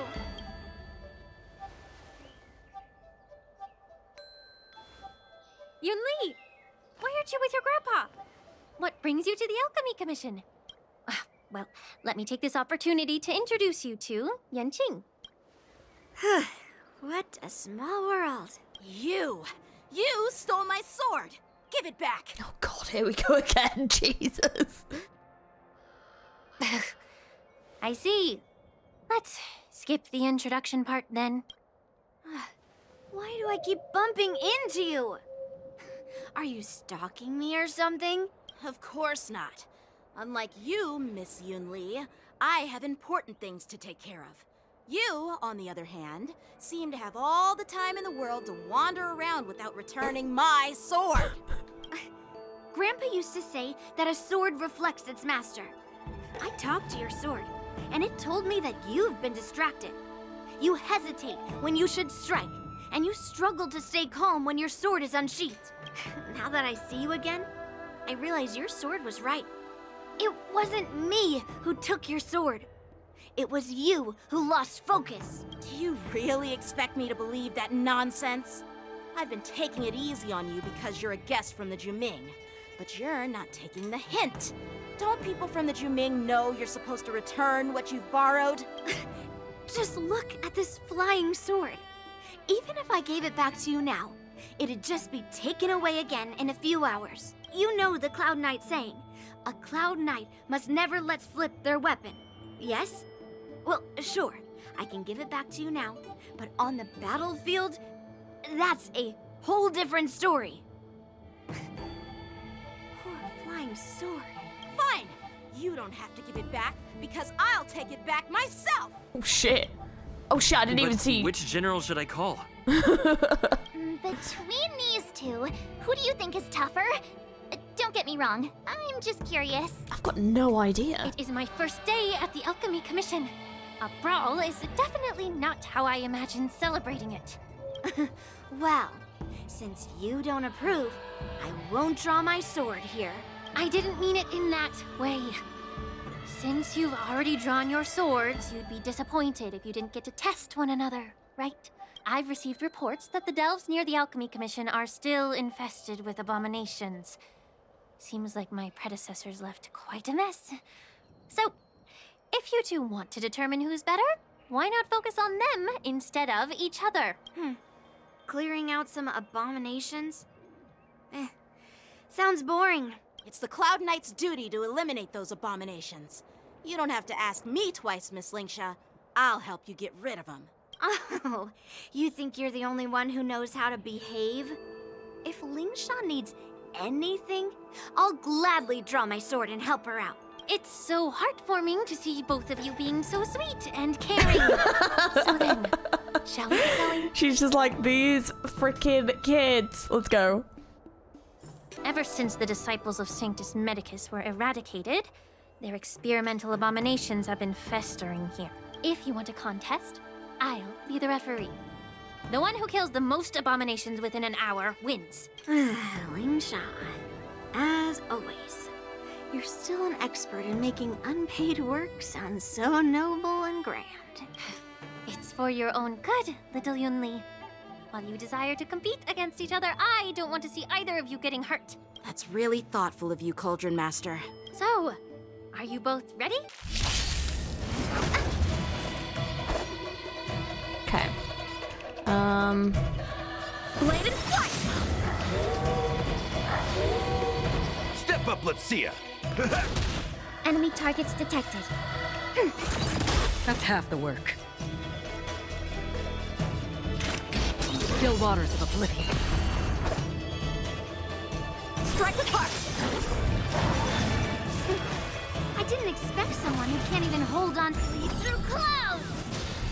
You've got style with those moves, but you're not striking where it counts.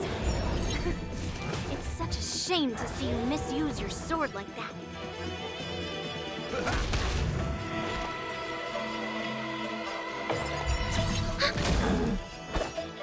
Blade and flight! That's half the work. Destined for oblivion. I weep for the departed. It too shall fall.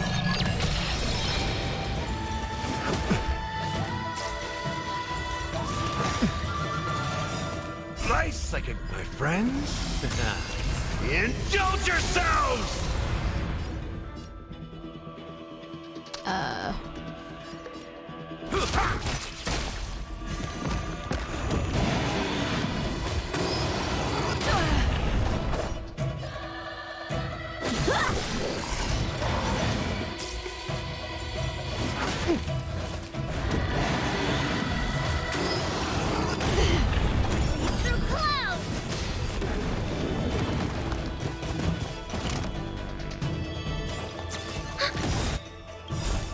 data secure. Net markers activated. Time for a good old counterattack. That's half the work. On the still waters of oblivion. Practice is over. Swords descend!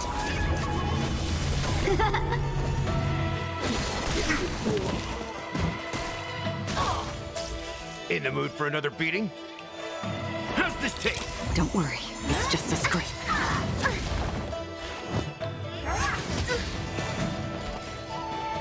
Ready for another? How many can you block? Blade and fight! I weep for the departed. It too shall fall. Through clouds!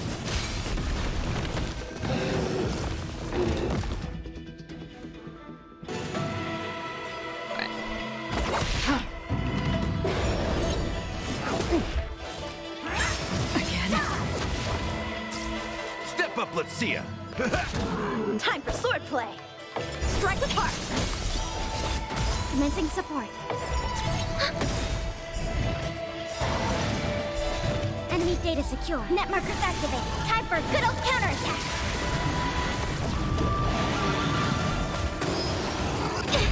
Not bad.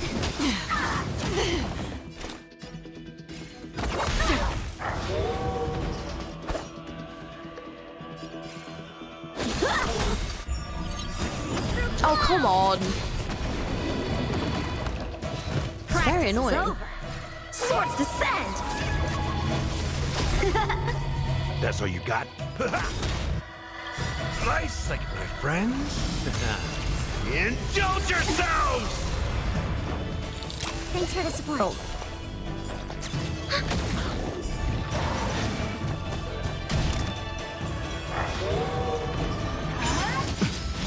Ah, it's nothing.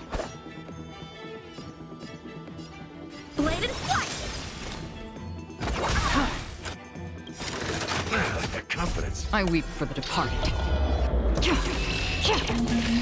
It too shall fall. That's all you got? It ain't over. How many can you block? Through clouds! See? I won. Your technique was all over the place, and you relied too much on speed. Is this really all the Cloud Knights of the Luofu can muster? So disappointing. All you did was chop down a few monsters. Don't get carried away with yourself. Oh. Well, then I'll give you a chance. Defeat me or hand over all your swords. Oh, shit. If you're trying to pick a fight, just ask, because I'm ready for you. Holy shit, these two wind each other up. Ooh.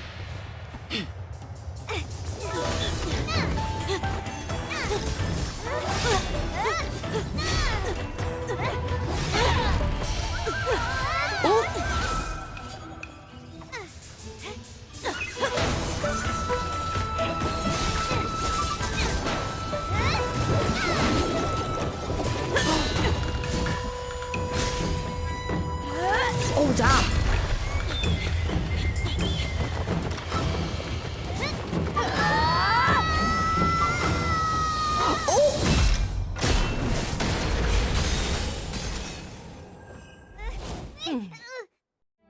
Oh, that was sick. Well fought, my young friends.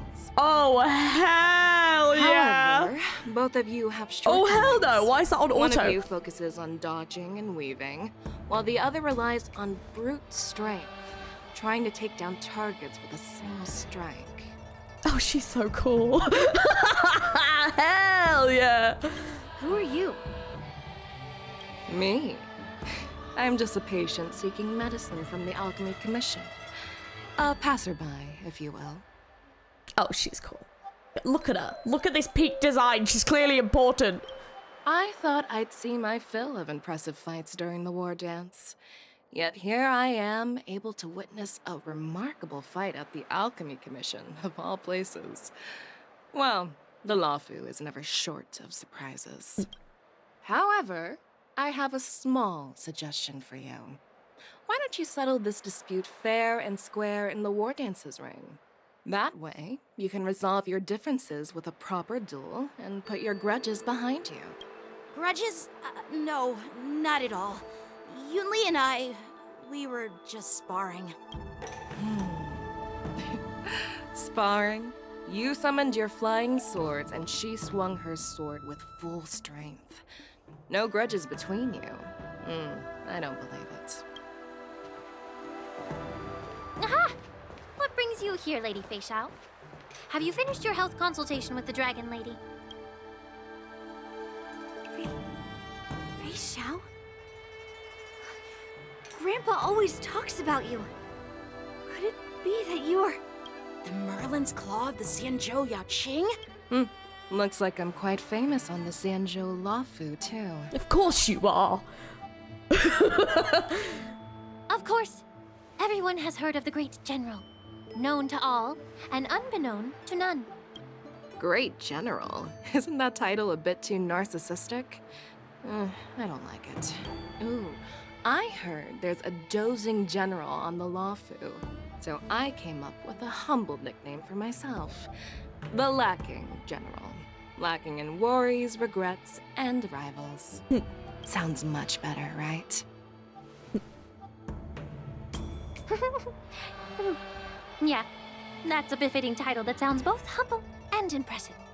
Now that the sparring session is over, Yanqing and Yunli, shouldn't you politely thank General FEIXIAO for her guidance and bury the hatchet? Here's your sword. Keep it safe. Or it might get taken away again. By the way, we haven't settled the score yet.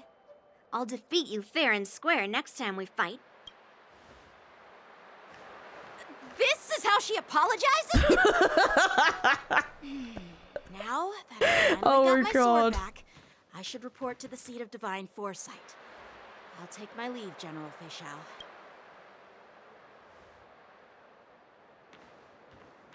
Oh, by the way, Miss Linksha, if you've got some free time, I'd like to invite you to the seat of divine foresight for a chat with General Jingyuan. I think there's more to those personal grudges you mentioned earlier. Thanks for stepping in, General FEIXIAO. Otherwise, I'd have had to knock them out with my incense. Not at all. Just doing what you asked. How about we call it even as payment for the healer lady's consultation? Sorry, but even a general needs to pay their bills. We don't do credit here. And let's not forget, you'd have been waiting decades for a chance to see the Dragon Lady if it weren't for me. Well, you can always send the bill to the seat of divine foresight and say it's for mentoring those kids. After all, it was quite the effort splitting them up. I nearly had to get tough. Now, if you'll excuse me, I need to find a spot and get some fresh air.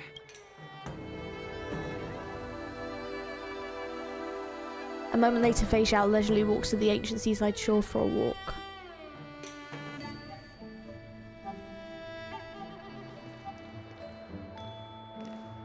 Back already?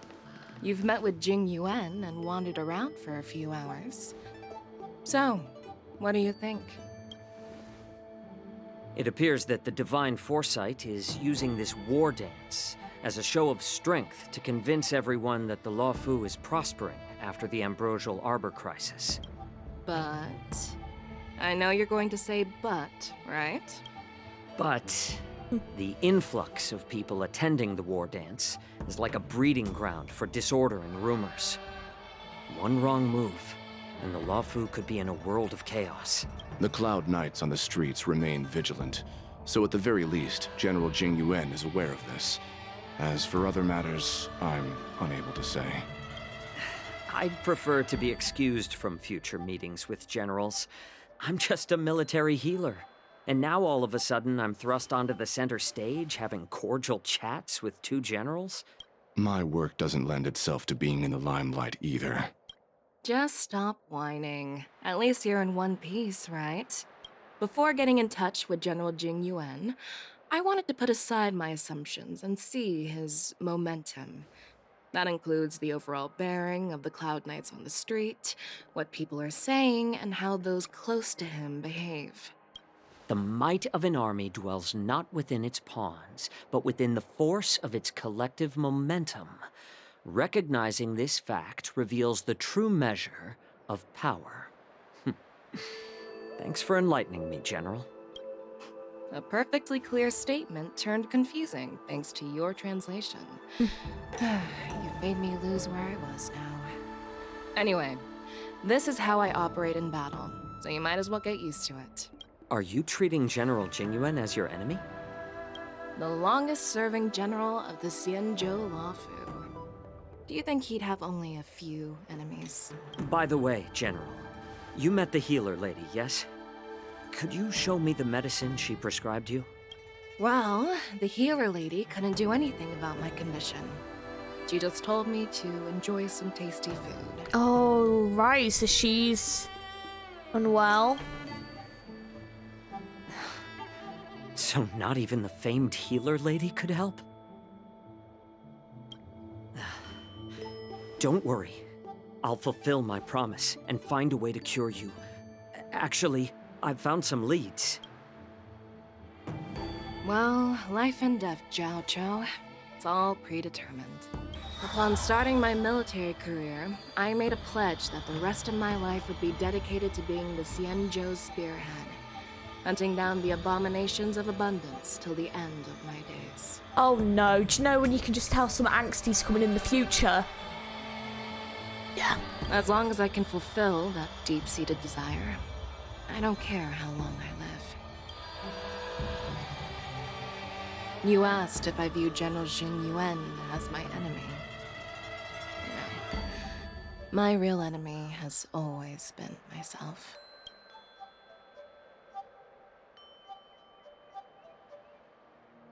Enjoy some tasty food. So, what's for dinner tonight? Jeez. You really know how to read the room, don't you? You guys figure it out for yourselves. I'm due to catch up with an old war friend I've not seen for quite a long time. Meanwhile, Yangqing and Kaitless return to the exalting side. Oh, I like FEIXIAO. I like FEIXIAO a lot. Character design, peak. Voice acting, very good. I like their design a lot, actually. I mean, to be honest, this whole group, I'm actually very excited about. They're all really interesting characters. Hey! So, was that the Yaoqing general who just dropped in out of nowhere? Oh, she's so awesome. she is so awesome. I kind of hope we get to go to the is it Zhenzhou Yaoqing?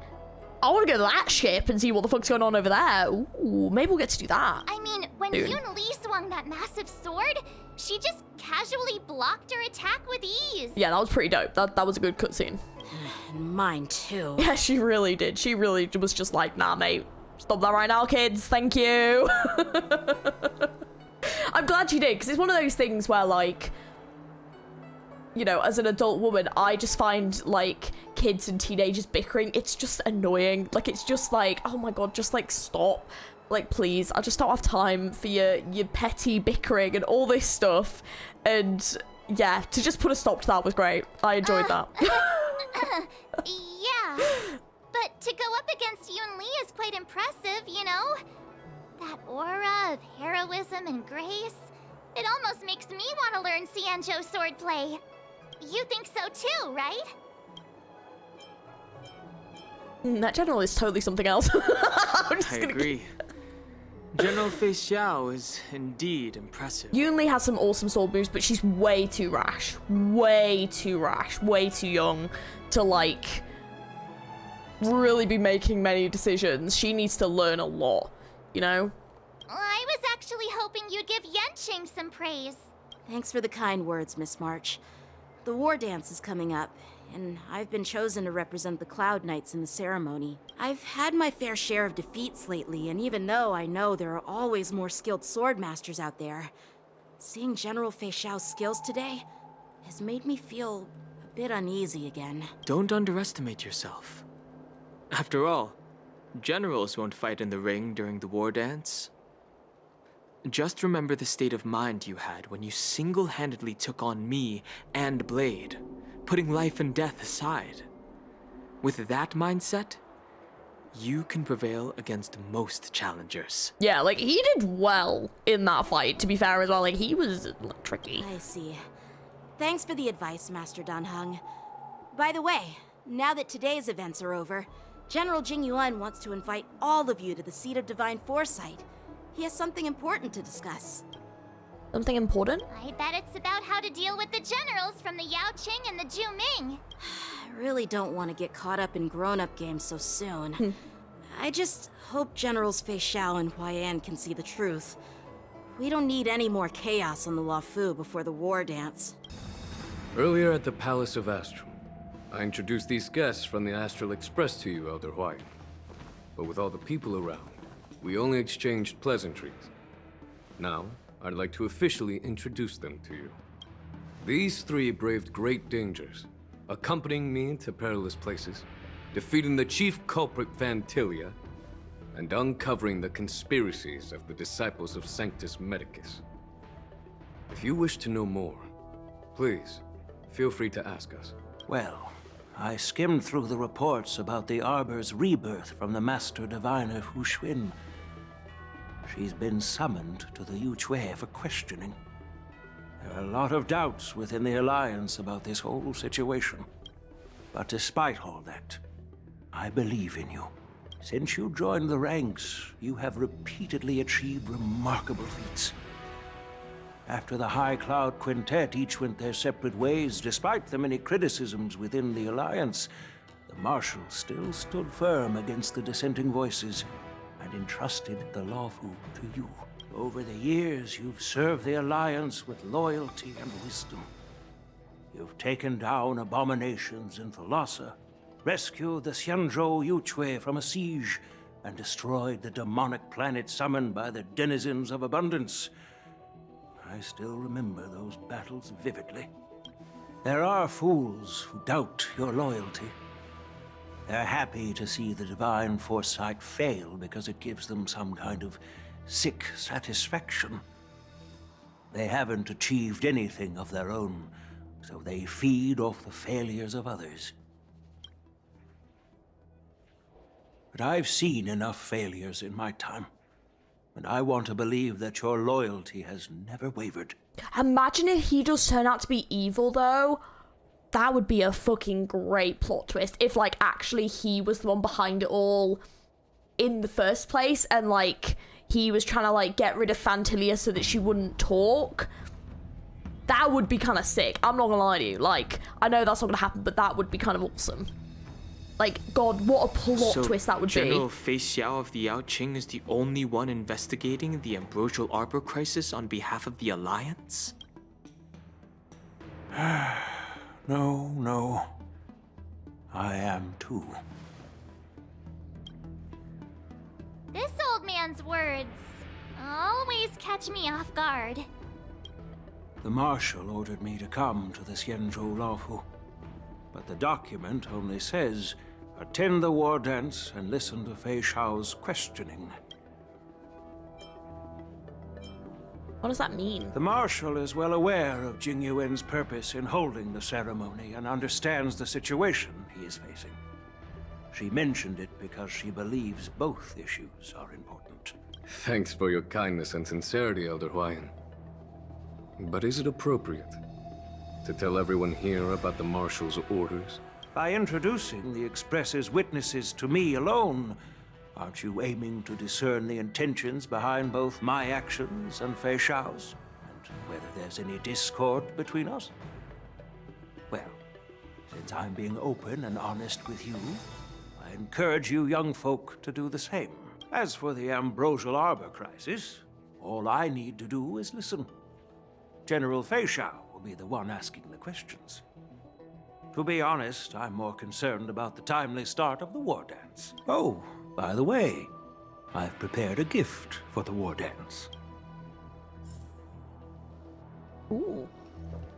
Hell yeah, let's see. Yes, it's this case right here. That looks sick. That looks like something that like FEIXIAO would have. What's Senti? That's it, yeah, Senti. It looks like that. Like, yeah, it looks like something that like Senti would have. This case gleams with muted luster, crafted from the material neither wood nor metal. Its surface is massively woven, with metallic threads outlining the intricate patterns of the lowest first. Imagine if, like, Fuhua is, like, the like, marshal. That'd be so sick. That'd be so sick. There will be numerous contests and celebrations Dude, that'd be so cool. And the main event will be the Ringmaster's Challenge. I think I'd actually cry. The host will dispatch a skilled warrior to take on challengers from all over the cosmos, showcasing the excellent martial arts of the Xianzhou Luofu. When you mentioned that the Astral Express would be attending the ceremony, I thought the High Elder of the Luofu would be the Ringmaster. You humor me, Elder Huayan. The healer lady is just a young lady who knows nothing about martial arts. How can I assign her as the ringmaster? I'm no match to you when it comes to joking. What's this box for? Why don't you open it, General Huayan? This sword case is intended for the War Dance's award. It's empty now, but in a few days, a precious sword will be delivered and stored inside. I don't mean to boast about our skills, but this sword represents the pinnacle of the Zhuming's craftsmanship. It has a legendary history, full of heroic tales from foreign lands, tales that are too detailed to be summarized in just a few words. Since the delegation delivering the sword hasn't arrived yet, I'll just leave the case here for now. I've been wondering who would be worthy of such a sword. And then it hit me. I can award it to the champion of the Ringmaster's Challenge. The ceremony's champion is sure to be a perfect match for the sword. Moreover, I hear that Yanqing is an excellent swordmaster, and that he will be representing the Luofu as the Ringmaster. So it seems like a perfect gift for him. Thank you for your generosity, Elder Huayan. If you want to give me a sword, just say the word, Grandpa. No need to beat around the bush. You've got confidence, my girl, but I don't think you can best Yanqing. I know you're all about swords, Miss Yunli. It's just a shame that it's the sword that ultimately chooses its rightful master. Yeah, and even if someone gets their hands on such a precious sword, it'll probably end up in someone else's. The outcome of our duel at the Alchemy Commission is still up in the air. Since you're interested, why don't you represent the Xianzhou Juming and challenge me in the ring? That's exactly what I had in mind. Nobody knows who's gonna come out on top. It could be me, could be someone else. It'll probably be me. But whatever happens, it won't be him. Like FEIXIAO was right. Not to be rude or anything. We've been watching their drama. I'm dying to find out who beats who. I mean, I'm not gonna lie to you, I really don't care.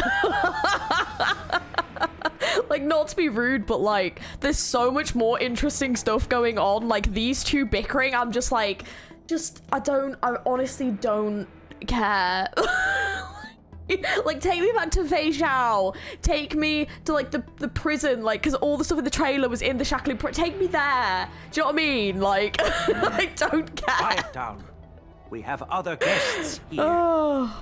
I've prepared this sword to add some excitement to the ceremony, not to have you two squabble. Yes! It's You tell them, not a good look Huayan. for the Alliance. I'm so glad this dude exists. He's literally me. While you both seem confident that you'll win, you need to remember there can only be one winner and one loser in the ring, which could lead to hard feelings. Actually, I have an idea. We don't know who the winner will be, and it might not be either of you. But if you're eyeing that prize, you'll need to work together. I want you to take on an apprentice who will take part in the war dance and win at least one match. How does that make sense? In my humble opinion, They're not very long, do they? while a Cloud Knight is commendable by securing victories, it's even more so to pass on your skills and spread the way of swordplay. I'd be greatly pleased if this apprentice could represent the Express in the war dance by displaying their Cloud Knight flair and prowess. Well, Elder Huayan's idea is quite interesting. Imparting swordplay skills requires teamwork, and both the winner and the loser will learn a valuable lesson regardless of the outcome. The question is, Whom should the two of them take as an apprentice? I wonder who it will be. Will it be Dan Hong? Will it be March, who literally has a brand new character with a sword? Or will it be him? I wonder. March! Wait, me? I noticed I'm actually excited just to try now out the that new Miss March, actually. seemed quite interested in the outcome of your sword fight. So I thought, why not teach her the art of swordplay? Oh, wait. Are you serious, General? Why am I being dragged into this all of a sudden? I've never practiced swordplay before. I'm a total newbie. You really think I can learn it? Well, you'll probably realize I have no hope and give up on me. And that'd be so embarrassing. Just accept your fate, March. Isn't this a perfect chance for you? I remember you mentioning that you wanted to learn some sword moves. Yes! Yeah, I did say that. But this is all happening so quickly, don't you think? Miss March is like a piece of jade in the rough, just waiting to be shaped. The war dance is the perfect opportunity to see what heights she can reach. I appreciate your kind words, General YN. But won't teaching me swordplay be a waste of Yanqing and Yunli's time? They should be preparing for the ceremony. Plus, I heard that each swordmaster has their own special moves. What if they let something slip while teaching me? If everyone knows each other's tactics, won't that make it hard to catch people off guard during the war dance? That's considerate of you, March 7th. But don't worry. It'll take you at least a decade of hard training before you can even start learning special moves. No need to freak out. A few Juming swordplay tricks will mean you'll be more than equipped. Really? Looks like March's curiosity has been piqued. The whole point is to know each other's moves. Defeating your opponent in just one move? How boring would that be? Yeah, just the bit, Plus, what really decides a swordsman's fate isn't some special move. It's the solid fundamentals. So Miss Yunli has already agreed. What do you say, Yanqing? General, I haven't graduated yet. How can I be qualified to teach swordplay to others? So you're admitting your defeat, huh? If you're not even confident to teach, why don't you let me be the ringmaster instead? Yanqing, teaching an apprentice is also a way of honing your own skills and gaining insights. You've been an apprentice for years. It's about time you looked at swordplay from another perspective. I see, General. Then count me in. Now that Yanqing has agreed too, it all comes down to Miss March giving her nod. It's up to you to make the final decision, March. But the answer is yes. At least that way, I won't have to worry about you accidentally shooting me in the butt all the time. Hey, I've never missed my target. Then I'm on board. Thank you for your kindness, General YN. Great! Starting tomorrow, Yanqing and Yunli will teach you the basics of the Cloud Knight's swordplay. Yunli and I will head out and purchase some sword practice equipment for Miss March. Think of it as a little initiation gift. You're too kind. Wait, you're giving me a gift? Shouldn't it be the other way around? Bayan, smiling silently, soon departs to see Divine Foresight with Yunli in tow. General YN's gone. Wait, why does something feel off about what we talked about? I think we strayed off topic. How did things even get to this point? How in the world did Yun Li and I suddenly become Miss March's swordplay mentors? Because General Huayan wants us to stick around on the Luofu for some time. But aren't we here to attend the ceremony anyway? But from his point of view, we're no different from all the other tourists who may leave at any time. Since the crew's actions were mentioned in the Luofu's operations log were given to the Alliance, he probably wants to see firsthand if we're as capable as the report claims, or if we're just some made-up excuse to save face. And he wants to see it for himself during the war dance, which is why he even dragged Yun Li into this. What began as a simple contest between two sword masters has now evolved into you two collaborating to mentor March. Elder Hawaiian is still that tricky general who likes to give everyone a headache. My apologies. Truth be told, I invited all of you to the ceremony because I wished for you to act as my witnesses. Now, I apologize for not disclosing this information earlier. In the coming weeks, I'll also invite all of you to a meeting with General FEIXIAO, where you may need to answer her questions and clear up any doubts she might have. So please, be prepared for the meeting. No worries, answering a few questions is no big deal. Don't worry, General. No matter what happens, I'm prepared to stay here as the Express's witness and answer any questions. Oh, whoops. Thank you, everyone. Unless you are guilty, which would be a freaking awesome plot twist that I don't think is going to happen, but still, that would be so sick. Oh my god. The chaos that would cause, General, though. Fucking hell. I know That'd be there so isn't good. much I can do to share your burden, but... Oh, imagine then, like, Yang Qing would then have to, like, fight him. Oh my god, it could be so good, though. They won't do it, but it could be so good. As the Luofu ringmaster, Damn. I won't let anyone defeat me in the war dance. I know. In Normality, FEIXIAO meets with her old comrade in arms who she hasn't seen in many The years. illustrious Merlin's hall waiting for me. Oh. And for so long, too. That makes sense. Quite an honor. It's been a while, General FEIXIAO. It's been 30 years since we last saw each other. Damn. Right, Yukong? Yes. Back then, you were the vanguard of the Yao Qing's Verdant Knights, and I was a pilot of the Luofu's Rainbow Orbit Fleet. Who would have thought that upon meeting again, you'd be a general, and I'd have given up flying? Really does feel like a lifetime ago. It's kind of because it was like 30 years. That's a long time. Well, I wouldn't say I haven't seen you in 30 years. After all, your great victories are announced through the Yellow Bell resonance system every day. So I'm well aware of your great feats. How's your health holding up? Still stable, I suppose. Do you still remember the medic who saved me in battle? That healer with the odd name and peculiar temperament. What was his name again? Was it Pichu? Or Kachio? Jiao Cho. He's been my retainer and personal healer, delegated by the Alchemy Commission from the Xianzhou Yao Qing. Over the years, he's dedicated himself to managing my condition. It's thanks to him that I'm still in good health today. Given my background, I'm happy to have made it this far. I'm relieved to know that you're safe and sound. Well then, since you and Elder Hawaiian are here, I imagine you must have received orders from the Marshal? As your friend, may I ask how the Alliance intends to punish the General of the Luofu? The Arbor's rebirth has frightened the elders who lurk behind the scenes.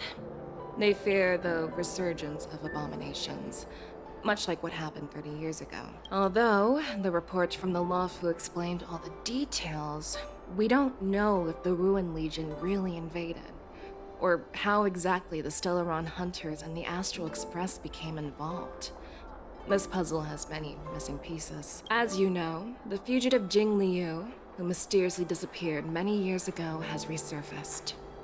This time, she has brought along an Outworlder and a coffin, claiming to offer the Marshal a method to fight against the Eons. The Luofu Preceptor has also leveled accusations against Jing Yuan for neglecting the Alliance's principles. She asserts that Jing Yuan enabled the exiled Imbibitor Lunae to re-enter the Luofu, thereby unlocking the lunarescent depths within Scale Gorge Waterscape, which in turn disrupted the Videodara's dutiful watch over the Ambrosial Arbor. It is for these reasons that I have come here to the Luofu today. Jing Yuan's in trouble. Well, duty calls.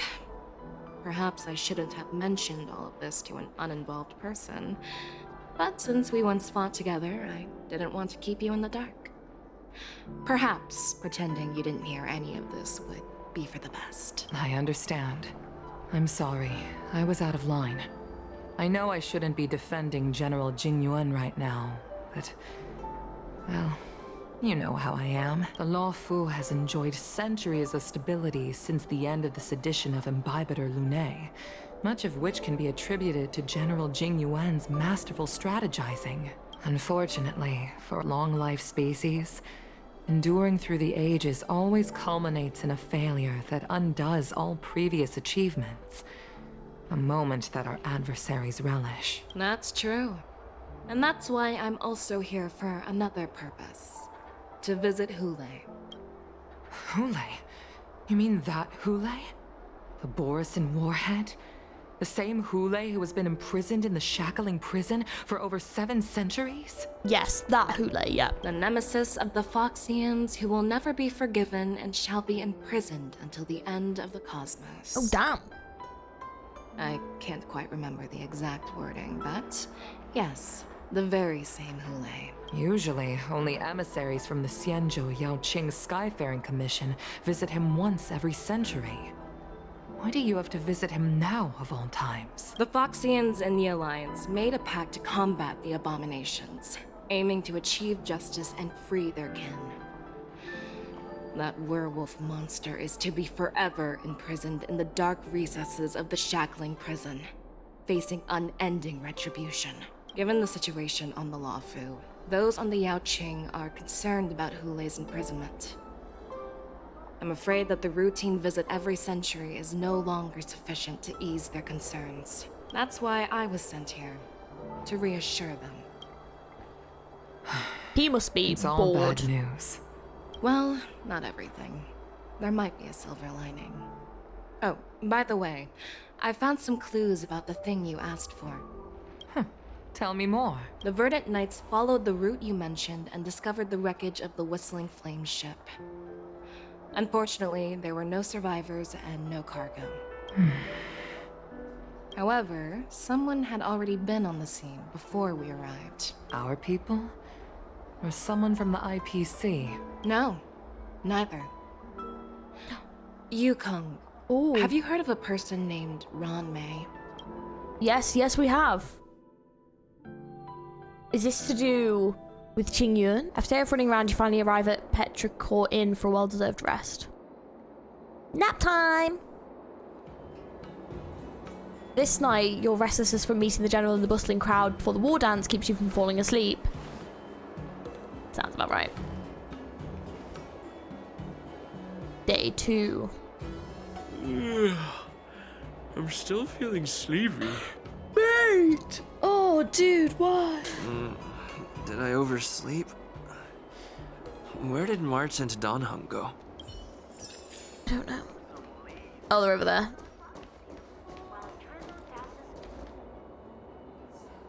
There you are. Right. Continue. Okay. What kind of master waits on their apprentice's doorstep? Well, it was a promise to General Huayan, after all.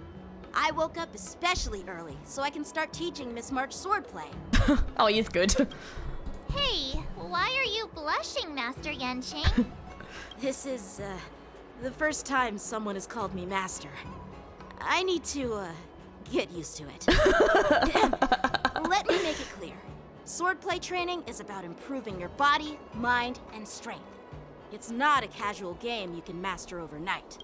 I promised General Huayan that I'd teach you Cloud Knight swordplay, so you can participate in the war dance and defeat at least one opponent. I'll do my best, but if you break your master's rules... What will you do? Is it too late for regrets? I'm already regretting my impulsive decision. Lol. Honestly, I'm not sure what I'll do either, because I've never been a teacher before. So, Miss March, please behave and don't skip classes. Or complain. You need to toughen up and train her properly, Master Yanqing. Don't go easy on her. You're so heartless. By the way, Actually, I'm nameless. Where's Yun Li? I've found a quiet spot in the back garden of the Palace of Astrum for our first lesson together. March waves to you and Dan Hanger embarking on the first lesson of her sword training journey. Seriously? It's the first day and you two are already late? Why is everyone on the Luofu so laid back? So disappointing. Master Yun Li, you're already here. Sorry for keeping you waiting. Oh, wait. Were you trying to teach her in secret? That's sneaky. I'm just showing you what Luofu etiquette is all about.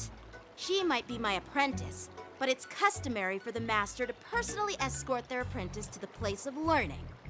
As the host, I'll be teaching Miss March the essence of Luofu swordplay, after which she'll emerge victorious in the war dance ring. You won't be complaining about Luofu swordplay then. Stand aside, rookie. Let me show you how we Ju-Ming sword masters treat their apprentices. Oh, this is gonna be interesting. Quickly, over here, Miss March. This is a reverse mentorship gift from me to you. I hope you put it to good use. What's this? Xianzhou clothing? It's so beautiful! Sword practice requires precise movements. This outfit is tailored to fit perfectly and allows for smooth movements. I even added some small accessories. I put a lot of thought into it. You're awesome, Master Yun Li! See? See? How can you compete with me? I'll teach March 7th the essence of Ju-Ming swordplay so she can win the contest with my sword skills. Actually, I've prepared something too. Huh? You have a gift for me too, Master Yanqing? Since you want to learn swordplay, Miss March, you'll need suitable weapons. So, I went out of my way to prepare a pair of swords overnight. That is actually really awesome. Those are cool too. Unfortunately, I didn't have time to ask the craftsman to customize the swords for you. But I did my best to choose ones that look nice and are suitable for a beginner. I hope you like them, Miss March. Thank you, Master Yanqing! Bet you didn't see that one coming, did you, Yun Li? The real competition is just getting started. I'm so lucky to have two great masters. But why does it feel like things are getting a bit weird? Moments later.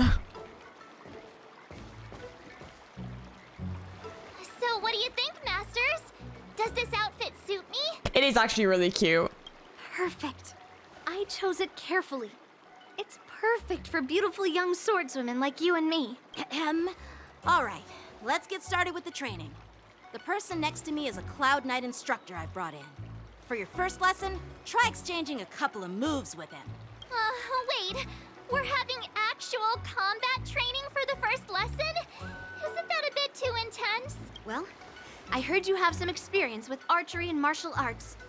The first thing we're going to do is see just how strong your fundamentals are. Come on, step forward and strike with the sword in the most natural way you can think of. It's important for us to grasp your natural movements so we can decide where to start and what you need to learn. If you're ready, let's begin. Okay. Well, that does not sound like you're gonna go easy on me, does it? That sounds like the opposite of going easy on me. Oh. Okay. Please have some tea. Pay close attention, Miss March. Attacks can Luofu accumulate swordplay charge. is all about being swift and agile in your movements. Okay.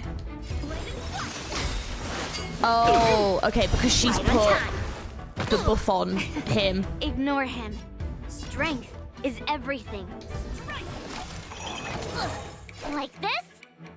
Well done!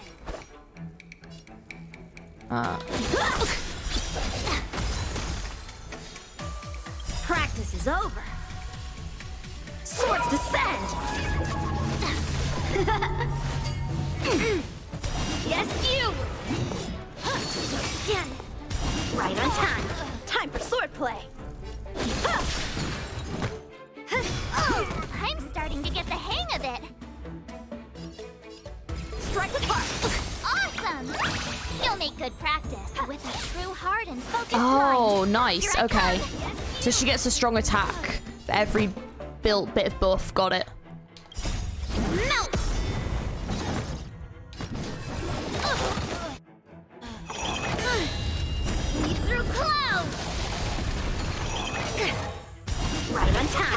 Damn. So good. Ready to shine. Here you go, Master. Time for swordplay. Time to show you what I can really do. Oh, it's so cute with the bubble up top. Okay, that's actually adorable. Azure Dragon, White Tiger, less carbs, what's this? Okay, that's pretty adorable. What are you mumbling about? Isn't this sword technique? Shouldn't I be saying something cool? Descend to earth! Yes, you! Oh, I get it! Alright, check out this move! Time for swordplay.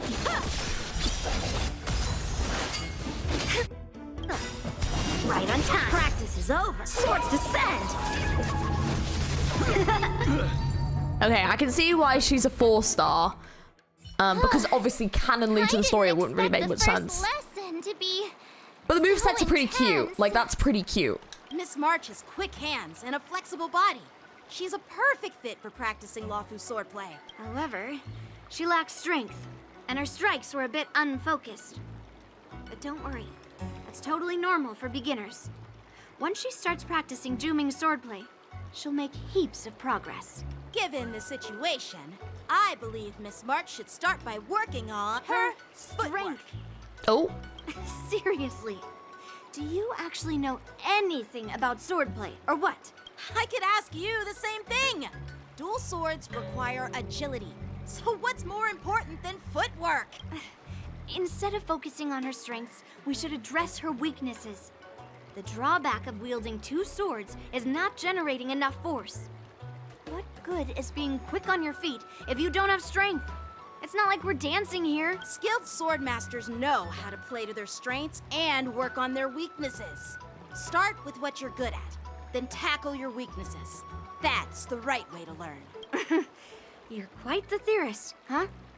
I think I agree with him, actually, because the thing is, if you're really quick at footwork, even if you don't have the strength behind the attack, you could still do more of them, especially if you're good at dodging and things like that. Whereas if you're just, like, purely strength, which, to be fair, like she is, to be fair, then I think that if you have, like, mid-par strength and mid-par footwork, it would probably be better to have be really strong in one thing and then, like, kind of mid at something else.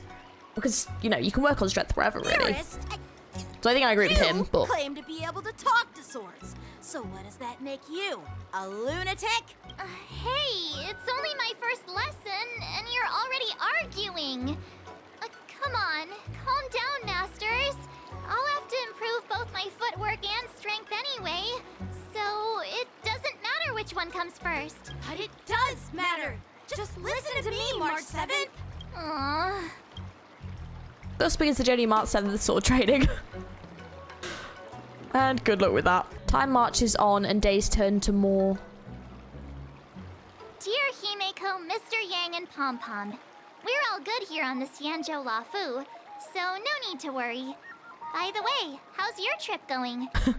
As for me, I've somehow become the apprentice to 2 Cloud Knight sword masters, and I've been honing my sword skills with their guidance. One of them is Yanqing, the boy we've all met before. The other is Yun Li, the granddaughter of General Hua Yan from the Xianzhou Juming. Both masters are super strict, giving me a real taste of how hard sword training can be. I tried to drag him into this, but he refused. Then I tried to rope Dan Heng in, but Master Yanqing wouldn't have it. Still, I didn't let the difficulty get to me. In just a few weeks, my sword skills have improved a lot. Both my masters think I have unique talents in swordplay, and are literally fighting each other to teach me their skills. Thanks to their guidance, I've actually made some progress. When I get back to the Express, I'll definitely show off my skills and impress you all. Looking forward to your reply. Yours, March 7th. Days and nights fly by in the Delve as the war dance fast approaches. Under the strict supervision of the 2 masters, March 7th trains tirelessly, almost developing tennis elbow. On the day after the sword training... Well done! Let's call it a day.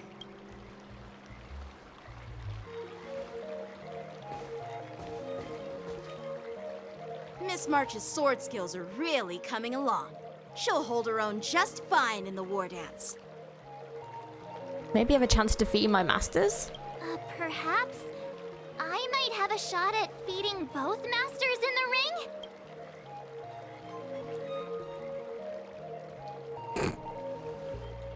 Oh, get real. You've only been practicing for a short while. How could that possibly happen? You never know. With your talent, Miss March, if you dedicate a few more decades to training, you might eventually be able to defeat Yun Li. Decades? But I'll be an old lady by then. No. Can you believe it? March 7th has actually become a pretty decent swordmaster in such a short time. Now I understand why Grandpa always had a grin on his face while training me. Are you sure he wasn't laughing at you? Oh, shut up! It's all thanks to your amazing guidance, Masters. Miss March, you're really getting the hang of wielding dual swords. If you're keen on advancing, trying out different Xianzhou blades could improve your touch. Oh, let me see. Which sword is the most powerful? Single sword? Great sword? Or maybe a flying sword? There's no such thing as the most powerful sword. It's all about the skill of the swordmaster. Yanqing wields several flying swords, while I only wield one. But remember how I kicked his butt at the Alchemy Commission? First, you didn't kick my butt. Second, you'll never kick my butt. Third, how about we settle this right now and see who kicks whose butt? Yeah, I'm up for that. And if I kick your butt, you'll drop out of the war dance. Deal? Why are you two arguing again? I thought things had been improving between you lately.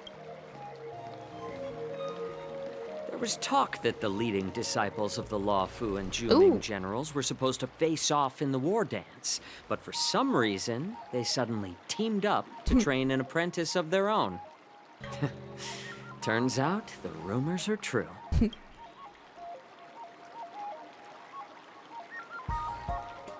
Tomorrow is the big day of the war dance. Are we actually gonna get to, Shouldn't you two be focusing on honing your skills instead of teaching swordplay here? Are we actually gonna get to see the war dance? Or, let me guess, something is gonna interrupt the war dance, which means we don't actually get to see the war dance fights.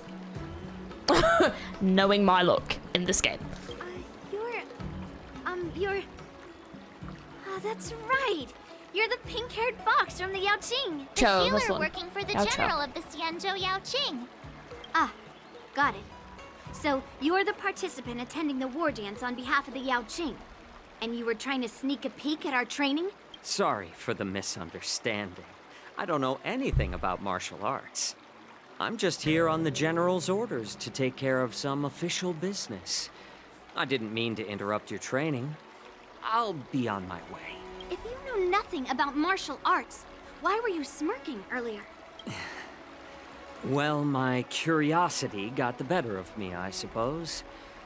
When I heard Miss March's pondering about what to learn, I couldn't help but wander over. From my professional experience, cleavers, slicers, chopping knives, and carving knives are all just tools.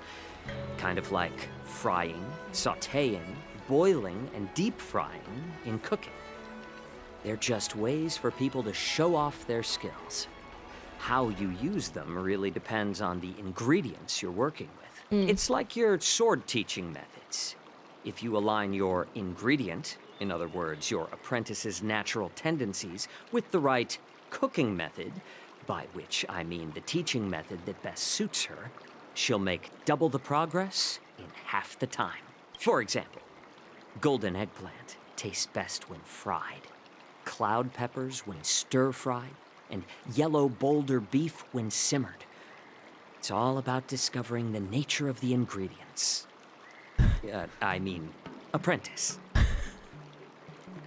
Okay, like, I know this dude definitely was, like, hunting down and cooking the Borsin, because in his trailer it's so implied, and I think I was correct, but I just hope it's just the Borsin.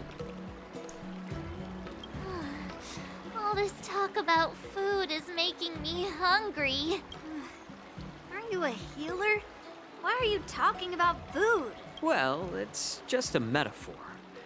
The medicinal school I follow on the Xianzhou Yaoqing is called the Rancha School, that specializes in food therapy.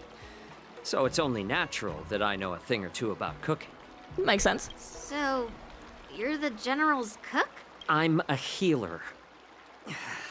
But anyway, a cook who isn't interested in health doesn't make for a good advisor. Fine. Call me a cook if you want. Seeing the way you're looking at me, it's obvious you think I'm just some feeble academic who likes to blabber on about martial arts. But, in reality, I know a thing or two about killing. After all, the art of healing inherently encompasses both life and death. Flipping out, we've got bloody Hannibal Lecter over here. Oh, God. Kind of similar, though, because Hannibal Lecter was like a psychologist. Oh, healer of the mind, healer of the body. Bloody hell. Why is suddenly getting all serious with kids? Why is this guy suddenly getting all serious with kids? Do you recognize this bottle of medicine in my hand? No. This is called tumble dust, an extract from an exotic flower named Yabra. Is it poison? Well, it depends on how it's used. With just one drop, it's able to numb a patient's body during surgery, making them painless throughout the entire process. However, increase the dose or the potency, and it'll slow the metabolism, making the blood thin and resulting in the loss of all senses.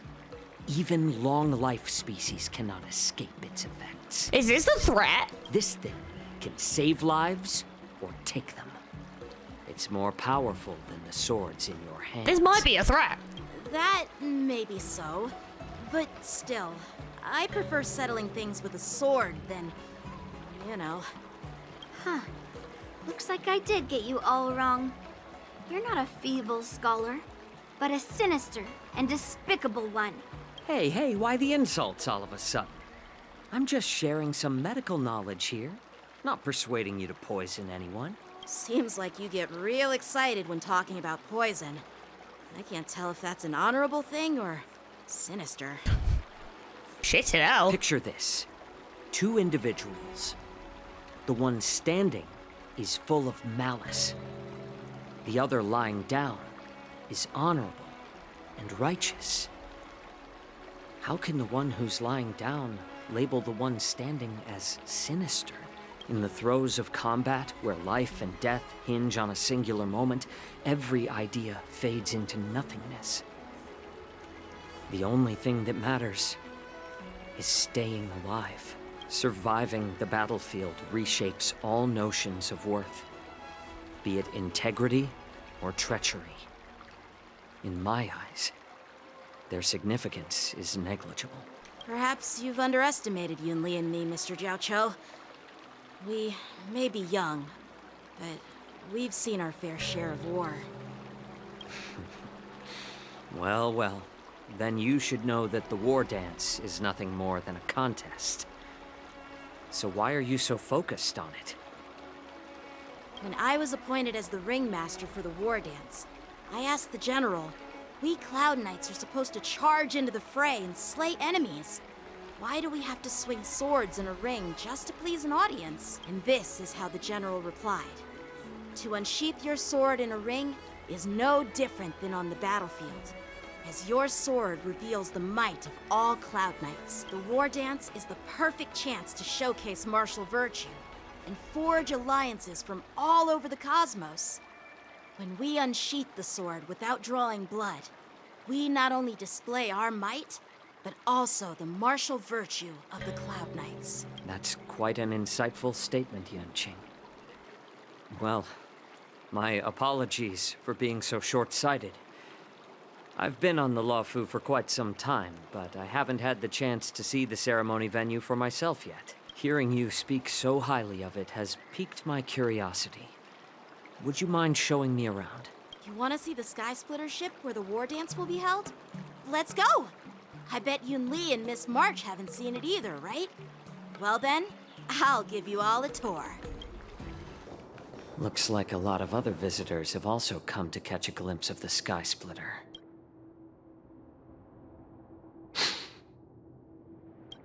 Oh? What's up, Mr. Zhao Cho?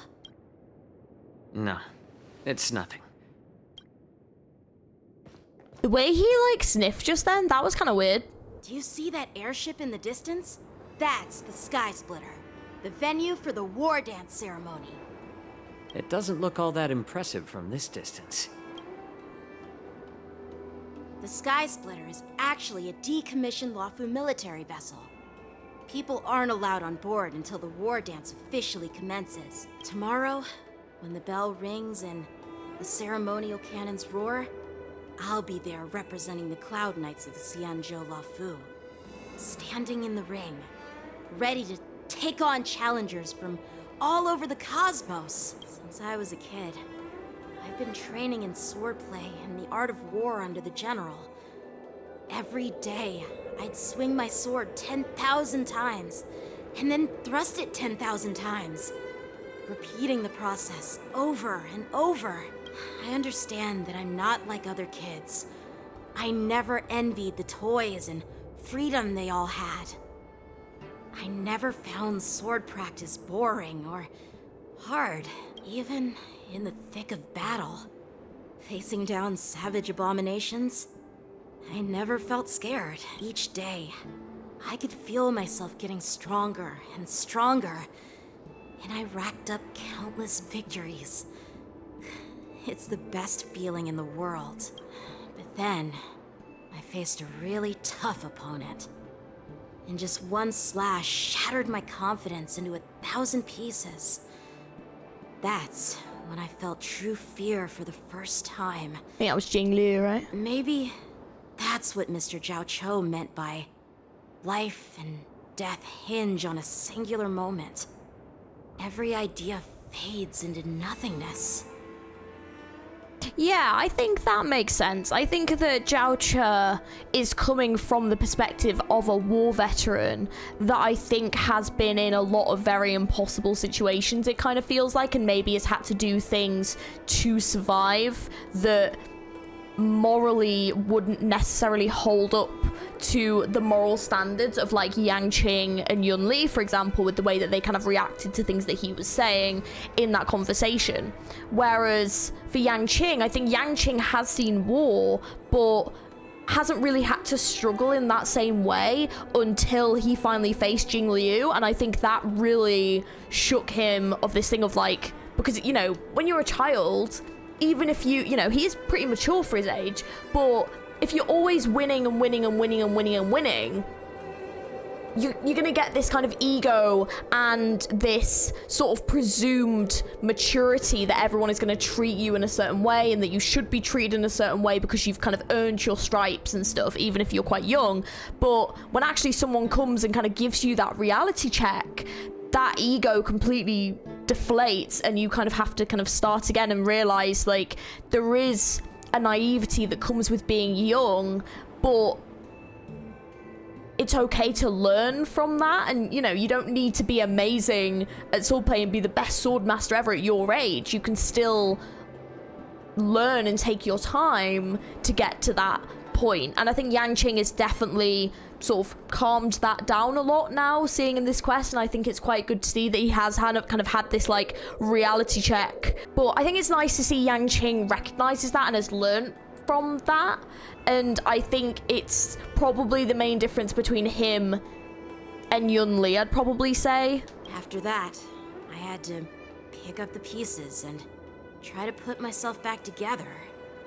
But no matter how hard I tried, I couldn't seem to find my old happy self again. I often ask myself, why do I wield my sword? If defeat is inevitable, why do I continue to fight? Is it to reclaim the joy of victory? To meet the General's expectations? Or to secure my honor among the Cloud Knights? While the General could teach me the art of swordplay, he couldn't teach me why I should keep on going. He said the reason must come from within myself. I've been struggling to find that reason, but after talking with you, Mr. Zhao Chou, I think I already have that reason in mind. As a member of the Cloud Knights and the General's apprentice, I've had a weight on my shoulders. And I know there's still more to shoulder, but when I wield my sword, it feels like I'm letting go of everything. I love the feeling of giving it my all, facing any obstacle in front of me, pressing forward. That's why I wield my sword. Oh, Yanqing. So young, yet so grown up. By the way, how old are you exactly? Age doesn't really matter. All sword masters will understand how I feel. I get it. Looks like all the kids on the Luofu live tough lives. So, how about you, Miss Yunli? It's not polite to ask a girl her age, no matter which Xianzhou ship you're on. I'm not asking your age. I'm asking if you have a dream like Yanqing has. You don't talk like a cook. You sound more like a TV host or something. Need I repeat myself again? I'm a healer. Well, I don't have a dream like Yanqing does. The only reason I'm participating in the Ringmaster's Challenge is because I made a promise to my grandfather that I'd win the precious sword he's contributed to the war dance. Sounds like that mind of yours is just filled with swords. I bet you've got nothing better on your mind. My father was a craftsman on the Xianzhou Juming. Because of his foolishness, many innocent people fell victim to the cursed swords he forged. Since I was a kid, it's been clear to me that not everyone deserves to have a weapon in their hands. Giving them a sword is no different than being cruel to the innocent. So, whenever I come across someone unworthy of a sword, I can't help but want to take it away from them. Given that Yanqing is the war dance ringmaster, I'm stepping up to challenge him. To ensure the precious sword doesn't fall into the hands of an unworthy master. Hey, what do you mean by an unworthy master? I see. It's not easy for kids on the Juming either. Well, it's better to have a reason for wielding a sword than to be lost and confused. I've saved countless Cloud Knights in my life, and there are plenty of exceptional warriors, just like the two of you. What happened, Mr. Zhao Chou? Oh, nothing. I was just reminded of some old friends and old tales. I just want to quickly interject, like, why does every single character need to have, like, the most tragic backstory ever? Like, why can't we just have a character that's like, I want to fight because I want to fight and I want to get better and I want to, like, protect people? Like, why, you know, like, why can't it just be that? Why does it always have to be something angsty? Judging from my professional perspective as a healer, both of you possess remarkable vitality. Your energies flow like raging fires and mighty gales. The upcoming fight will definitely be impressive. Well, we've seen the Sky Splitter and toured the Stargazer Navalia. I guess it's time to say goodbye for now. What? You're leaving already? But you haven't asked me about my dreams. I've been working hard too, you know. It's getting late, Miss March. Unlike you lot, I'm a grown-up bound by responsibilities and duties. Oh my god. The tasks entrusted to me by the General won't complete themselves. Holy shit, that is the realest thing I've ever seen a character say in this game. By the way, Yanqing, is it normal to have so many people wandering around in an automated area like the Stargazer Navalia? Actually, this is a restricted area. But since you're all guests, I made an exception, so you could take a look around. I understand. Well, I'll take my leave. I wish you both the best of luck in the ring tomorrow. Cho waves and then leaves. Seriously? I just spent so much time thinking about my dream, but he didn't even ask me. Yeah, he didn't give two shits, that's why. Now that we're done with our tour of the Sky Splitter, shall we continue with our training? Why don't we take a day off? What? You want to secretly practice swordplay by yourself? Dream on. You know, cramming before a fight never works out. For some reason, seeing the Sky Splitter has boosted my confidence.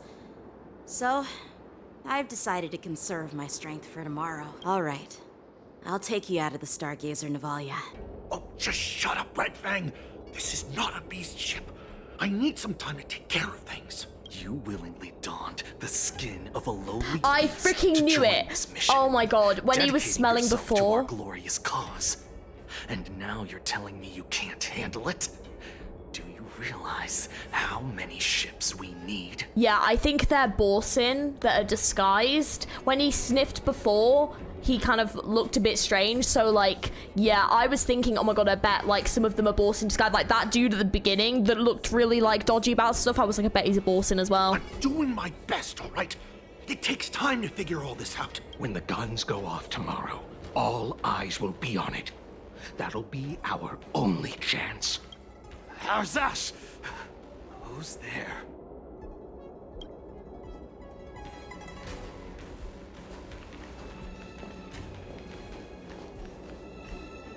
Who are you guys? An impromptu inspection. Why are there outsiders loitering in Stargazer Navalia? And a bunch of kids at that. Hey, kids, didn't your parents ever tell you to stay away from the Stargazer Navalia? I know it's an automated facility, but it doesn't mean you can just break in and do what you want. Yeah, I don't know who you think you're talking to. Who are you calling kids? First of all, I'm an adult. Second, I didn't just break in. Yeah, we flew here on a star skiff.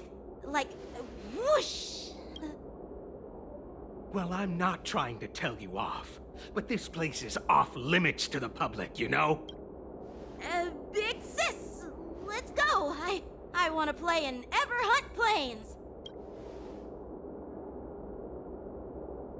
Huh? Everhunt Plains? Yeah, sure. Big sis will take you there. Shuha! You should have let me. Shh, the overhaul is done, and everything looks good. We should leave. Could you repeat what you just said, Yenqing? What did I say? Big sis, let's go. I want to play in Everhunt Plains. Come on. Can't you read the room?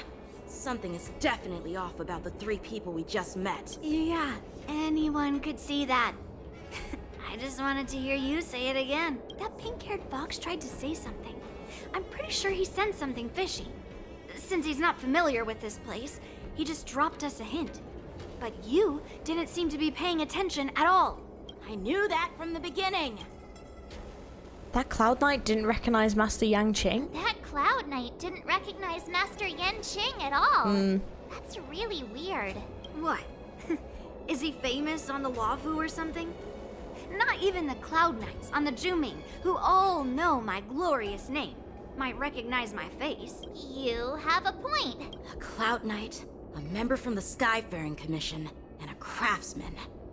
They're from various departments, and the reason for the overhaul seems legit. But one of them blurted out some weird language just now. Did you hear that? Yeah, we did. I have a feeling that if we secretly tail them, we'll definitely catch these guys in the act. Follow my lead, and be careful not to blow our cover. Do this. Never mind who they are. Let's just film them. We should have just killed those lowly beasts. Those little brats won't take up much space. There are boxes all over this place. Just dump them into one and no one will notice. Oh, he's a nice Cloud Knight soldier, isn't he? Cut the theatrics, Grulock. Even the slightest slip-up could interfere with Lord Moktok's plans. So where are we heading next? To check the freight skiffs. We've got a lot of preparations to do. Also, don't forget to take those crates with you. Weapons, supplies. We've got to be well prepared. Otherwise, we're screwed. Yeah, the Bolson are definitely going to try and do like a little evasion thing. 100%. So, are they smugglers? What exactly are they up to? I have no clue, but they seem to be moving those crates. I've got an idea. We can hide inside the crates and follow them.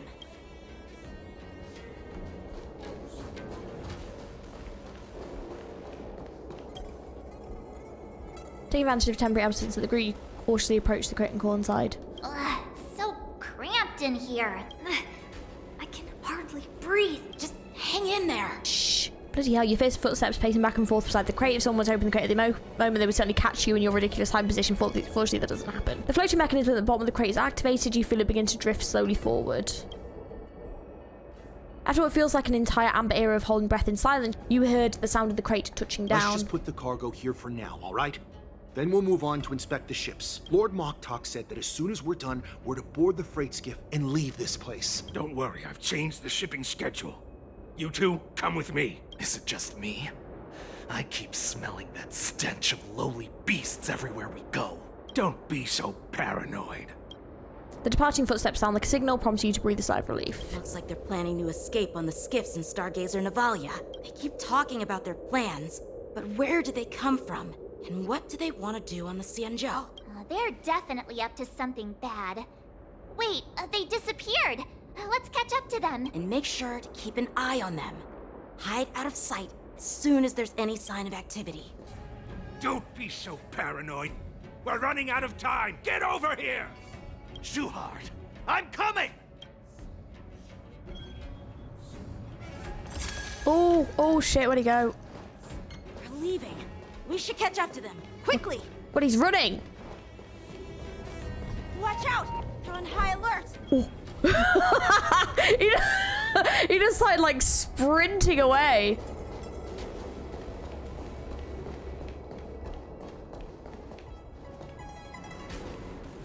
Oh wait, I can go there.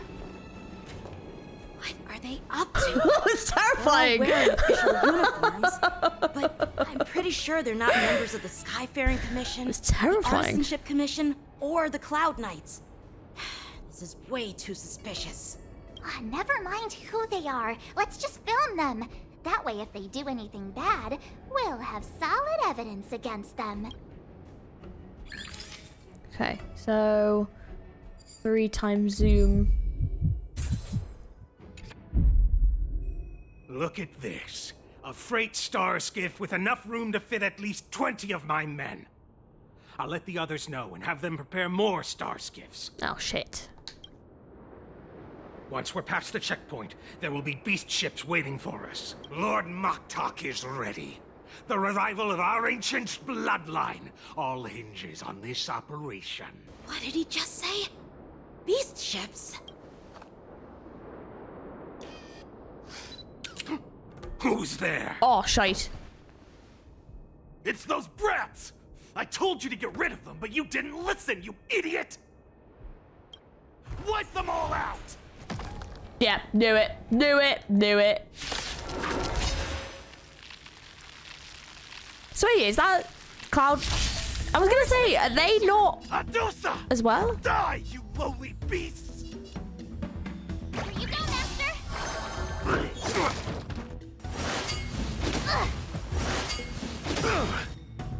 SAS knowledge, the measure of truth and falsehood. How familiar. Don't worry, this one's on me. Bring it on. Destined for oblivion. Oh.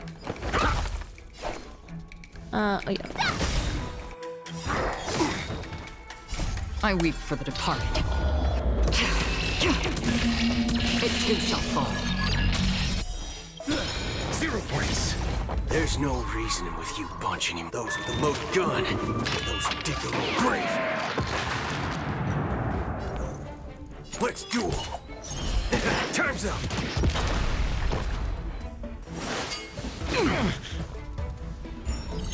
Another dear. journey begins. Oops.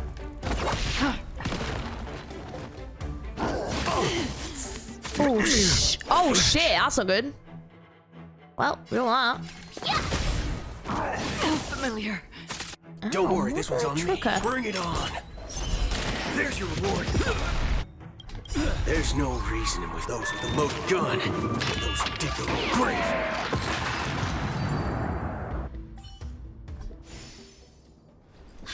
How is this possible? How did these Foxians change their appearances like that? They're not Foxians at all. They revealed their true form. They're Borisin, just like the bandits I defeated on the IPC ship. Wait, that means... The Borisin have infiltrated the Xianzhou. Well, how did the Borisin manage to infiltrate the Xianzhou? Oh, this isn't gonna look good. Is it? Bloody hell. Oh god. It's not just a simple disguise of wearing our clothing and shaving their whiskers. They're somehow able to alter their appearance to be indistinguishable from Foxians. Yeah, this ain't good. They even have official IDs for the Skyfaring Commission, the Artisanship Commission, and even the Cloud Knights? Let me check this fake Cloud Knight's tag. Maybe it'll give us some clues. Lujun, an officer of the Patrol Defense Squad? Wait! What's the matter? I encountered a patrol officer named Lujun before. It was a few weeks ago, when we were transporting the Borisin prisoners. If they can forge official identities and move around the Xianzhou without raising suspicion... Oh no, this is bad. Even worse. If you find one cockroach on the Express, it usually means... There are more Borisin hiding on the Xianzhou. I bet their plan is much bigger than just stealing information. We've got to report this to the Seat of Divine Foresight. Meanwhile, in the Seat of Divine Foresight, look at this trio. Look at this elite trio up here. I am glad to finally meet you in person, guests from the Astral Express. I'm FEIXIAO, the general of the Xianzhou Yaocheng. And one of my future characters that I will be getting. Being serious though. Let me introduce our guest to you. The one dressed in green. He's the reincarnation of Imbibitor Lune, and the person behind him is the newest member of the crew. I've heard a lot about you. Outside the reports from the Luofu, the Skyfaring Commission of the Yaocheng has also gathered plenty of information about both of you. I've been eager to meet you face to face for reasons that I'm sure General Jing Yuan has explained, right? Yeah, we're here to answer your questions as witnesses. That's right. But don't worry, this isn't a trial. I just want to have a chat with you and get a better understanding of the facts.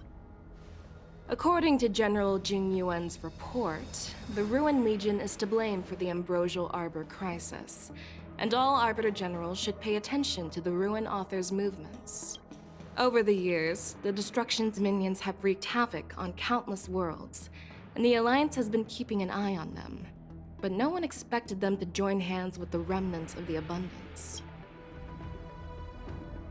The damage caused by the Ambrosial Arbor crisis was far less severe than expected, which is good news for us. However, it was quite different from the Ruin Legion's usual style of destroying life wherever they go. While I trust the bravery of the Divine Foresight and the Nameless, I'm curious about some details missing from the report. I'd like to take this chance to have an exchange with both of you. Let me be clear, the questions I'll ask might not reflect my actual thoughts, so please don't take offense if any of my questions seem a bit harsh. Please go ahead, General. But keep in mind, we can only answer based on what we know. And perhaps you already have the answers to your questions in your heart. You have a clever tongue. I like it. Oh. The Merlin's claw is quite articulate. Right now, her intentions are unknown, and Jingyuan wants us to be honest. Maybe I'll just stick to the facts we know. Let's cut to the chase. Before the crisis struck, the Astral Express was guided here by a Stellaron hunter, a wanted felon, in an attempt to resolve the Stellaron crisis. However, everyone in the cosmos knows of the Stellaron hunter's reputation. So, why did you place so much trust in them? Could it be that some of you have a connection with them? Thing is, like, it's mostly to do with the Stellaron, I think. Apart from the Luofu, there are many other worlds suffering from Stellaron corrosion. For example, Eurillo 6, the world that the Express stopped at before reaching the Luofu, was one of them. To the Express, Stellarons act as roadblocks on the Silver Rail and pose risks to the warping process. And that's why dealing with Stellaron issues is part of the duty of the Nameless. Ah, I've heard about those problems caused by Stellarons. The Express connects various worlds, so it makes sense for you to take care of this. The cosmos is a mess, and the Trailblazers are just doing their best to fix it. I understand. Let's move on to the next question. The reports suggest that Don Shu, the master of the Disciples of Sanctus Medicus, colluded with the Lord Ravager and used the power of the Stellaron to resurrect the Ambrosial Arbor. But here's the thing. Don Shu was just a chief alchemist. Even if she colluded with our enemies and summoned the Stellaron, how did she manage to bypass the Videodora guards around the Ambrosial Arbor? Oh, I'm honestly not sure what the answer would be to this one. I kind of feel like I should say I personally met Dan Shu, because she didn't seem that suspicious to me when I met her, but like at first anyway. I personally met Dan Shu once. Her closest friend was killed during the war on the Fanghu, and she harbored deep hatred towards the Hunt. So she spent years making preparations in the Alchemy Commission in order to take revenge on the Xianzhou. Revenge is also a form of the Hunt. However, that doesn't explain how she managed to bring the Stellaron into the Scale Gorge waterscape, which was guarded by the Videodora. Well, you should ask Don Shu herself for the answer. Unfortunately, Don Shu is dead, and even her corpse has crumbled into ash. That's one less clue we can pursue. According to the report, Lord Ravager Fantilia is the mastermind behind the entire conspiracy. Oh yeah. She disguised herself as an ambassador of the Skyfaring Commission and traveled with you, only to vanish without a trace later on. It seems too convenient to label her as a scapegoat. I kind of want to say it's that one. I was there, fighting Fantilia alongside General Jingyuan, but I think I may she have nailed absorbed the this. power of the Ambrosial Arbor and gained an almost indestructible physical form. Perhaps that was her intention all along. So, a pawn of the destruction wanted a flesh and blood body to live in. Interesting. That's quite a new perspective. Nice. I think I absolutely nailed that. It seems that your answers have addressed all my questions. Generals, I am finished with my questioning. Oh, that was very tense. So, what do you think, General FEIXIAO? Have the doubts in the report been cleared up?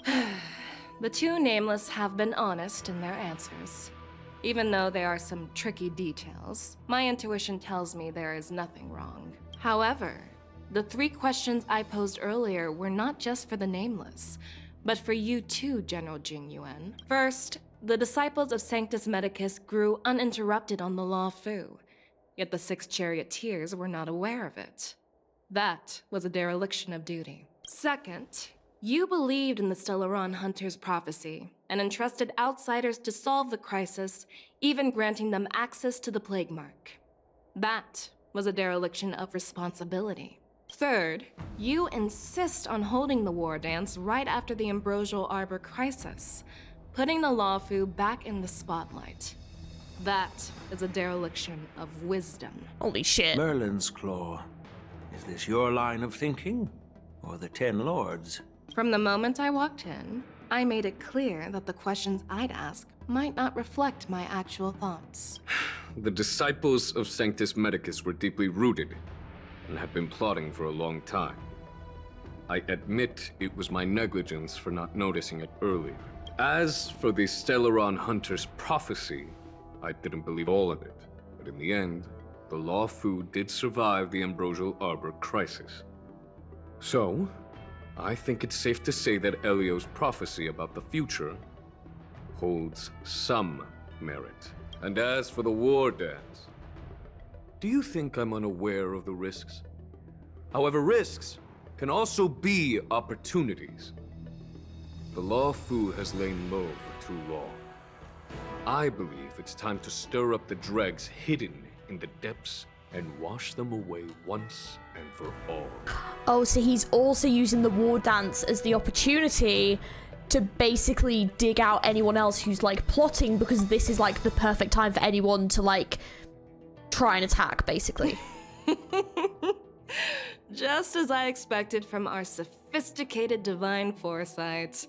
You have a way with words. I like it. But, unfortunately, ever since the report was submitted, the Alliance has been filled with rumors and speculation. Even within the Luofu, there are people accusing you of neglecting your duties, resulting in the Ambrosial Arbor's resurrection. So what are your thoughts on all of this, General FEIXIAO? As a fellow Arbiter General, I fully understand the difficulties of this position. Personally, I think all these rumors are meaningless drivel. Across the sea of stars, the divine foresight knows better than anyone else what happened on the Luofu and the meaning behind it, just as what happened on the Xianzhou Yaoqing recently. You mean the Xianzhou Yaoqing is also... The scouts of the Verdant Knights have sent back reports that Borisin are making trouble again. The Borisin packs that were once divided and scattered have started swallowing each other up, forming larger and larger packs. Moreover, there's an entity named Mongus behind it all. An entity? According to the report, this entity isn't actually a Borisin. It's a woman claiming to be the messenger of the Master of Immortality. Ooh. She's described as having 12 faces and 12 pairs of fangs, as cruel as poison, and as elusive as quicksand.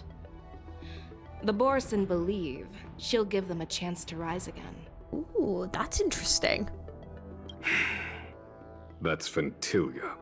Ah, well, there we go. That's right. You're lucky that I'm the one who came this time. If it were the Patina Justice or the Seer Strategist, this conversation might not be so friendly. I've always had faith in my instincts, so I don't doubt your good intentions. But the Alliance has its fair share of questions and doubts about the Luofu. So, my plan is to come up with an acceptable answer to satisfy the Alliance. What's in this plan, General FEIXIAO? General Jing Yuan, you already know what has to be done. But since you don't want to be the bad guy, I'll take care of it for you. You need the final word from the Ten Lords Commission to quell any doubts. And for that, I'll have to ask the two Nameless to visit the Shackling Prison. Okay. Are you imprisoning us? No, I'm not imprisoning you. Like, While you're there, I'll ask a judge in the Ten Lords Commission's Interrogation Division to record a detailed testimony with the karmic mirror from both of you. We should have just done the We'll sword fill in training. the gaps that weren't covered in the report, and silence any protests within the Alliance. This is going really well. We're doing great. I'm okay with that. Me too? Your willingness to help is truly heartwarming, I don't youngsters. think I've got a choice. Then, as the Merlin's Claw requests... Oh, there's one more thing. This testimony is for silencing the voices of opposition within the Alliance, but I would like to urge General Jing Yuan to listen to the pleas of the Foxians on the Xianzhou Yaoqing. So, you are here for Hule. Exactly. Hule is locked up in the Luofu's Shackling Prison. Since he is the Broodlord of the Borisin, I want to transfer him onto the Xianzhou Yaoqing and imprison him there. The recent movements of the Borisin suggest they're planning something big, so we must act preemptively. It makes sense to have the Foxians keep an eye on their arch-nemesis. Since you trust my judgment, I'll repay that trust. What do you think about all this, General Huayan? I was worried this would turn into a heated argument, but it seems like both of you are on the same page, solving each other's problems. I couldn't have asked for a better outcome. And as for Hule, I'll send my Lieutenant Jiao Cho and Moza to check on his condition in prison and ready him for transport. If there are no more questions, shall we get this started? Some time later, a scarstiff carries you As and General Denmark. Jing Yuan requested, Looks everything is familiar. prepared for your arrival, and I am here to receive you.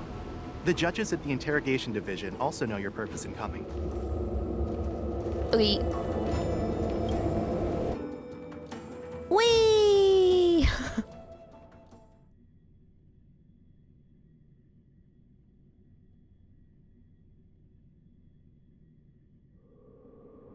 The shackling prison. Well, this is cool.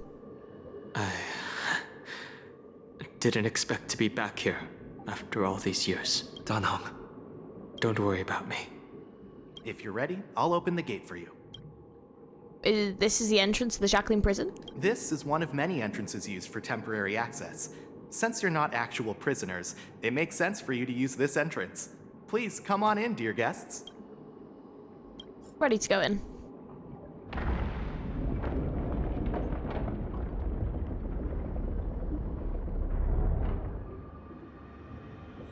Okie dokie. Ooh. Ooh, these outfits are sick. I love the shackling prison like armor. It looks so good.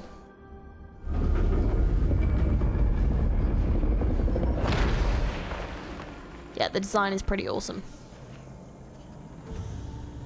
It kind of reminds me a little bit of the prison from Kung Fu Panda, the movie, with like all the chains and stuff.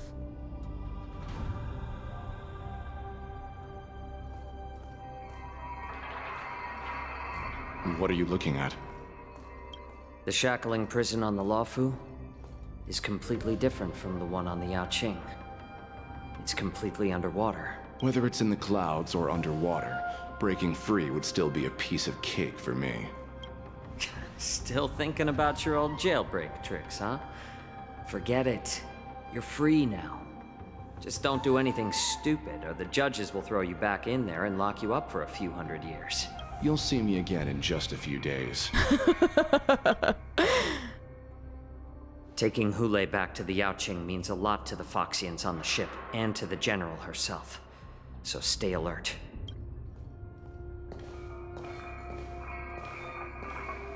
Guests, my name is Shui Yi, and I'm here on orders from the Incarceration Division of the Ten Lords Commission. I just, honestly, still, she has one of the peakest designs in this whole goddamn game. It's so good. We're Jiao Cho and Moza. General FEIXIAO sent us to extradite the Borisin criminal Hule to the Yaoqing.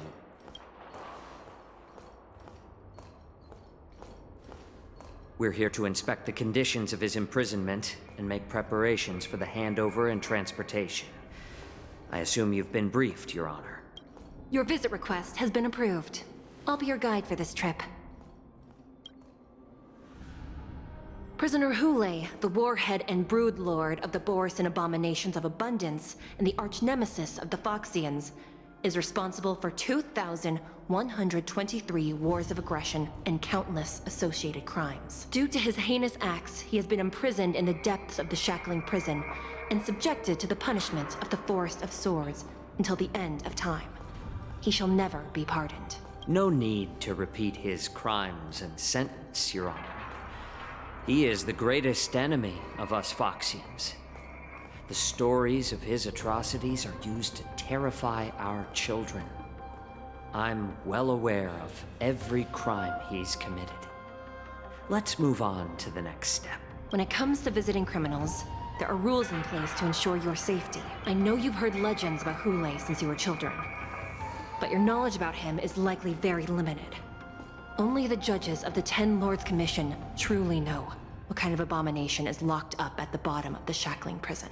It has been centuries since Jing Liu, the former sword champion of the Luofu, captured Hule. Oh. And during all those years, we never provided him with any food.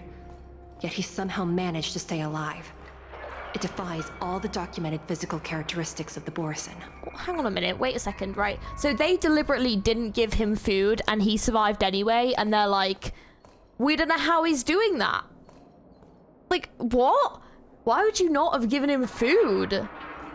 Like, shit. The Forest of Swords, forged by the Punishment Division, is a device of intense torment, used to execute sinful abominations. Most Borisin die within 3 days in the forest, but Hule is different. Every time the blades pierce him, his body instantly heals.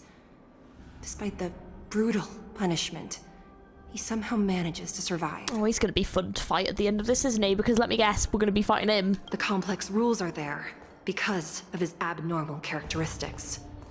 Do you understand now? I apologize for any offense caused. Please continue, Your Honor. I've given you the instructions regarding Hule's visitation. Please make sure you read them carefully. So, prisoner Hule, summary of crimes. So, the Borisin warhead, the denizen of abundance, accountable for numerous acts of invasions and associated war crimes, accountable for the long-term enslavement of Foxians and utilizing their blood for alchemical purposes. This prisoner must be subjected to the punishment of the Forest of Swords and never be pardoned. They must be transferred to different locations on a regular basis. Their shackles must be checked for sturdiness during the transfer, and the air filters in their new cell must be intact and functional. Notice the confinement of this prisoner is the foundation of the alliance between the Xianzhou and Foxians. Any individuals objecting to this sentence should be punished by sowing discord. Anyone who contacts and converses with this prisoner must take poison-proof pellets and wear a breathing mask equipped with filter cartridge to counteract the effects of lupitotoxin. The prisoner's place of detention must be changed on a yearly basis, and the new location must remain unknown to individuals below the rank of Cloud Knight, Lieutenant, or Judge. Do not mention Jing Liu when conversing with this prisoner. Ooh, I would love to know what happens. Take this pellet before proceeding. No, I'm not taking random medicine. Then you won't be allowed to visit Hule. Just swallow it already. Hule is like all Borisin. He can release a pheromone called lupitoxin that induces fear. Thousands of years ago, we Foxians were enslaved by the Borisin. Not because we were naturally weaker, but because of their lupitoxin. This pill is for our own mental well-being. I understand. I knew you were a reasonable person. Now that we've taken the medicine, let's proceed.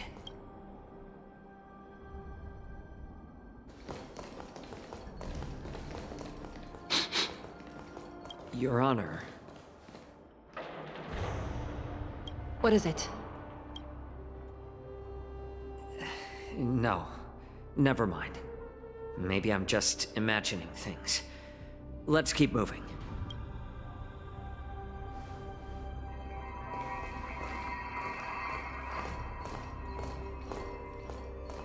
So I'm guessing some of them are Borisin and Here we are. this guy's, I'm guessing then. Her Honor hasn't arrived yet. Please wait a moment. This place... it's still as cold as it used to be. You okay, Dunhong? Sorry.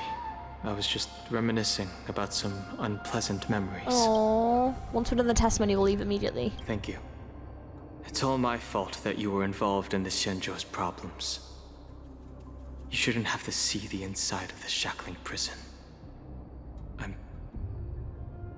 I'm so sorry. I wish I could show you the real sights of the Luofu. Oh, Dunhong gently pats your hand. Oh, I just want to give him a hug. Why can't they record our testimony outside the shackling prison? The 6 charioteers might have more power such a over the sweetheart. rest of this Xianzhou ship. But here, in the shackling prison, is the judges of the 10 Lords Commission who call the shots. The judges will use a complicated interrogation device called the Karmic Mirror. It accurately tracks every physiological change during questioning and records it. Therefore, the judgment made here will be sufficient to convince the other administrators of the Xianzhou. At least they won't attempt to challenge the conclusions. Perhaps that's why FEIXIAO insisted that we come here. Since they're just in here, yeah, I'll just wander around a bit. But watch your step. This place is not like the others. Welcome, dear guests from the Express. Judge Hanya of the Interrogation Division. We've met before. We actually haven't met before. I think it's because this is presuming you've done the other quest, which I haven't done yet. But yes, with so I mean, we've met because she's technically like I have her. She came home when I was wishing, but still.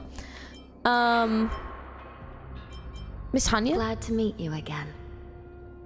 Please allow me to express my gratitude to you again for subduing the demons in the FEIXIAO garden. Which I haven't done yet, but yes, you're welcome. Looks like while March 7th and I were I will do it soon. You already made many friends on the Xianzhou Luofu.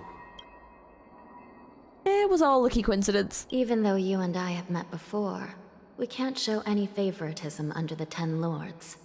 So, please do as I command as we head to Scrivener Hall and beyond.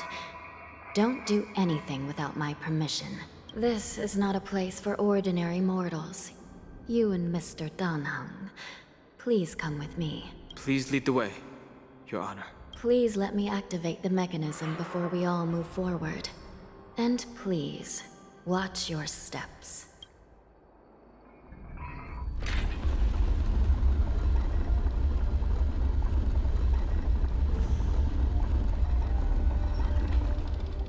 Ooh, that's pretty cool. Be very careful and watch your step as you make your way through. The terrain inside the shackling prison is treacherous. One wrong move, and you could end up plunging into the depths.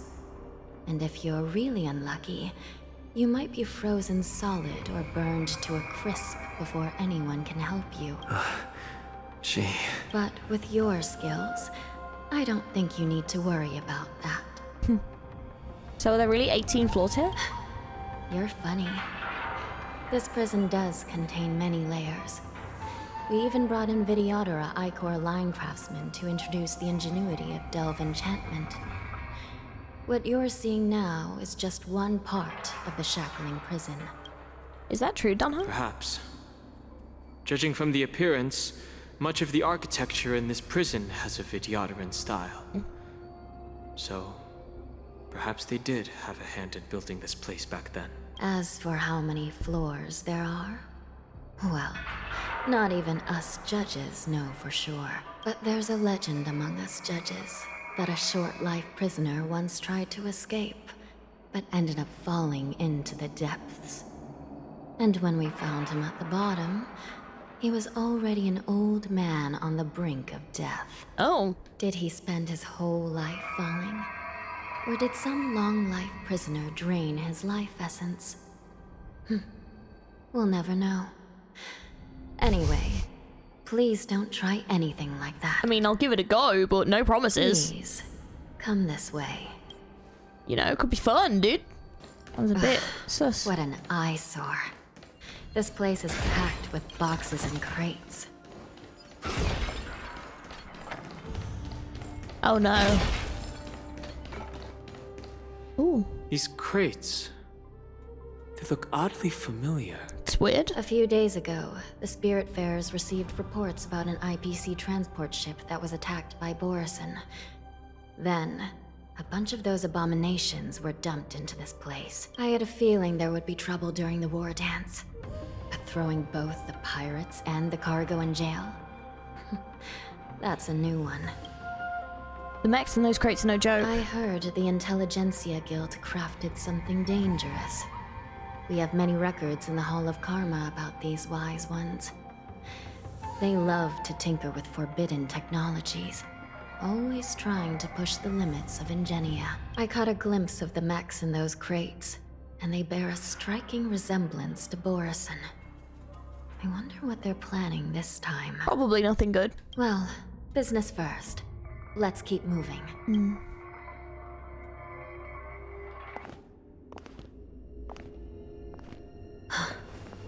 Strange. I don't remember checking the containment facilities a second time. Oh.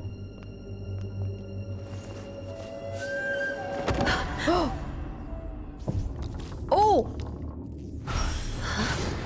Watch out! Oh shit! Emergency! All wardens prepare for action! Emergency! All wardens prepare for action! Or just us.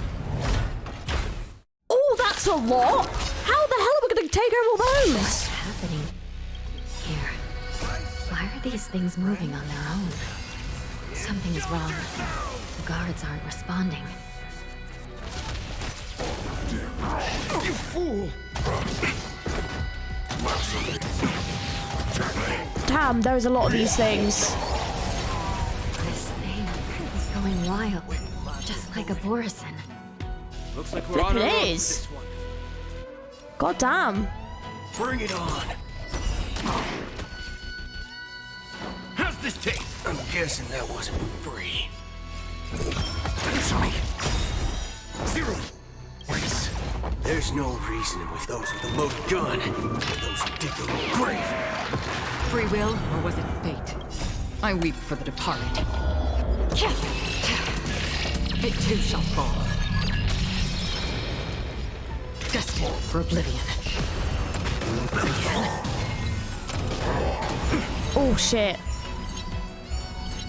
Oh god, okay. Nice, like my friends. Indulge yourselves! I don't know if I can dispel this. Oh, I can, never mind. I was like, I didn't know if I could dispel this effect. I can. We're good. We're fine. SAS, knowledge, the measure of truth and falsehood. Okay, either the Borison have like taken over these, or the Intelligentsia Guild has made these for the Borison, and I don't know why they would have done that, which is a bit scary. Okay, good. All you stand still. 0 points. How's this taste? Don't worry, Your it's just a answers? scrape. Destined for oblivion. Nice, like it, my friends. Indulge yourselves! Step up, let's see ya. There's no reasoning with those with a loaded gun. Those who dig their own grave. Time's up. Nice. Okay. I weep for the departed. It too shall fall. Oof, ow. Detecting damage. Time to mix things up. Not bad. Free will. 5 points. Damaged. Let's duel.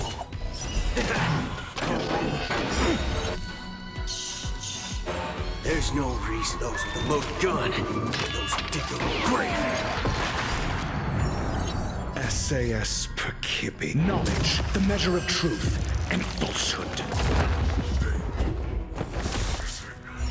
Oh. Another journey begins. Oh, well, that's bad. Okay, we'll just kill it then. Abnormal. 0 points.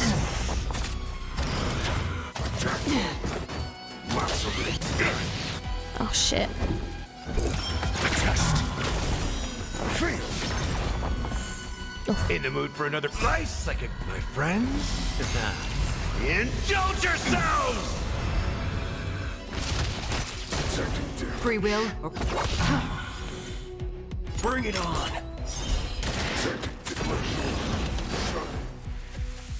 But how is this even possible? The Spiritfarers follow the protocols, cutting off power to the mechs and sealing the crates. How could these mechs still start moving? It's just like what happened in the Artisanship Commission before. These goods went haywire and attacked everyone in sight. Linksha mentioned there's some kind of biological tissue inside the mechs. The Alchemy Commission members examined them and found some unusual structures within. These things showing up in the shackling prison can only mean one thing. A prison break. And whoever delivered these goods clearly wanted them to go through the Xianzhou's strict inspection process to show the Skyfaring Commission and Cloud Knights how dangerous they were. They wanted these mechs to end up right here, in the shackling prison. If these things already started taking action while nobody was paying attention, then the whole prison is in trouble, I'm afraid. And to make things worse, another group of visitors just entered the depths of the shackling prison. The messengers from the Xianzhou Yaoqing, and the prisoner they came to visit might be the target whom these wolf-shaped mechs were delivered here for. If that vicious beast manages to break free, it will be a catastrophe for the Xianzhou Luofu. Oh, we'd better maybe go and try and stop it then. A few moments prior, Shui leads them to the bottom of the prison. Here we are. Have we arrived already, Your Honor?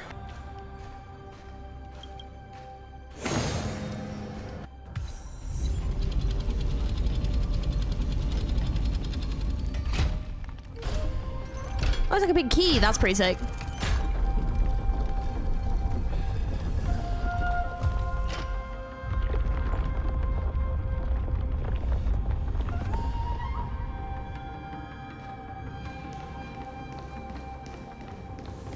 The path is open. Once we descend to the bottom of the prison, please do not do anything reckless. I mean, I'll try, but I mean, you know, I can't control shit. Oh. Inside the delve behind this door is the greatest enemy of the Foxians, Hule. He sounds a bit pissed. Imagine they're just going to like, Jing Liu! Like, immediately, the dude's like, ah! According to custom, envoys from the Yao Qing visit the Xianzhou Luofu once every century to check on this abomination's imprisonment and condition.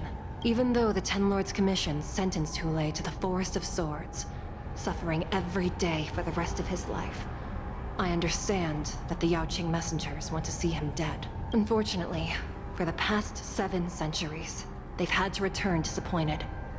Because this beast simply can't be killed. Oh, he looks determined. If we can use his toxin to create medicine and save an innocent life, it might help balance out some of the sins he's committed.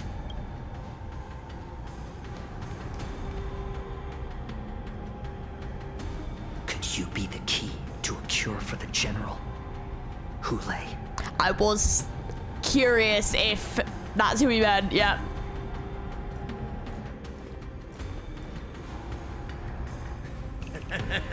Oh. The really obvious evil dude, yeah. The envoys of the Yao Qing will leave disappointed. However, I won't say the same for me and my brothers. Who's there? I'm just a humble counselor of the Rhino Hound Pack. You can call me Mock Talk. Wardens, intruders on the lowest level. Send reinforcements. Nobody will hear you here. At the bottom of the shackling prison. Thank you for opening up the prison for us, Your Honor. We'll take it from here. He's like a cartoon villain. Can't even take him seriously. I am the really obviously evil character. Smelling that familiar stench. So it wasn't just my imagination. Do your thing, Morza. We mustn't let these abominations get any closer. Let's get him. Detestable things. There are too many of them. Once we were inside the shack, we found soldiers and failures. I like adding fuel to the fire. All of you stand still. Let's duel. Your answers? The test. I like adding fuel to the fire. A little more heat. I'm honored by, since you're already here, why not have a meal before you leave? Oh, his ultimate is fun. I suggest you surrender now. Of course. I'll still kill you. But I Talks about a dick, huh? SAS Perkibi. Knowledge, the measure of truth and falsehood. Ah, it's nothing. I like adding fuel to the fire. Waiting in line for a bullet? Bring it on. There's your reward. Time to mix things up. Okay. Isn't that Nice, like a friends? Indulge yourselves! 0 points. How's this taste? Thank you for your generosity. You're welcome.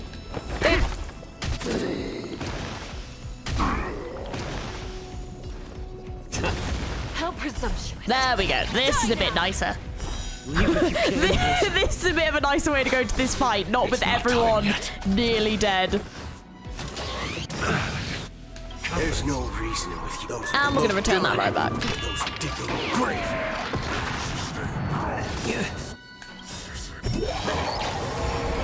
I'm honored by you. Since you're already here, why not have a meal before you leave?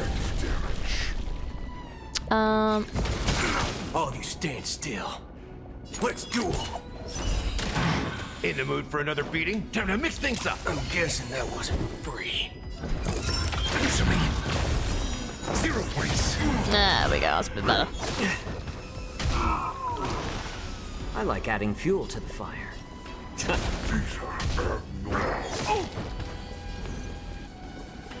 Bring it on. Time's up. There's no reason those with a loaded gun, those who dig their own grave. I'm asking questions. Damage sustained. I'm honored by since you're already here, why not have a meal before you leave? I'm not gonna lie, I'm surprised he has no healing, if I'm being honest. I'm genuinely quite shocked that he's got no healing. Because he's a doctor, right? I'm just, yeah. I'm not complaining, I'm just quite surprised that he's not got healing this time. Let's see ya. How's this taste? Thank you for your generosity. SAS knowledge, the measure of truth and falsehood. How about letting the enemy? 0 points. Don't worry, this one's on me. Bring it on. There's your reward. I think that was about 100k damage. Guard the gates! They can't be allowed in!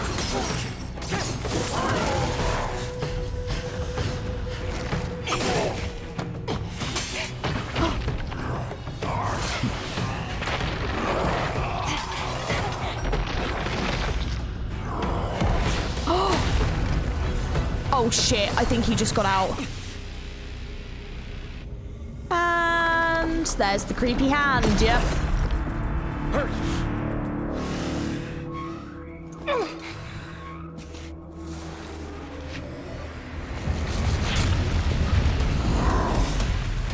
Ooh, that ain't good. That ain't good at all.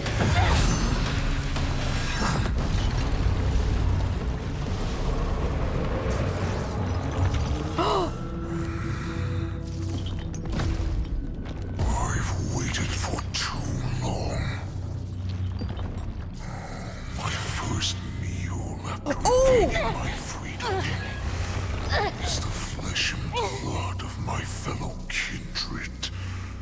A sad scene indeed. It's been a long time.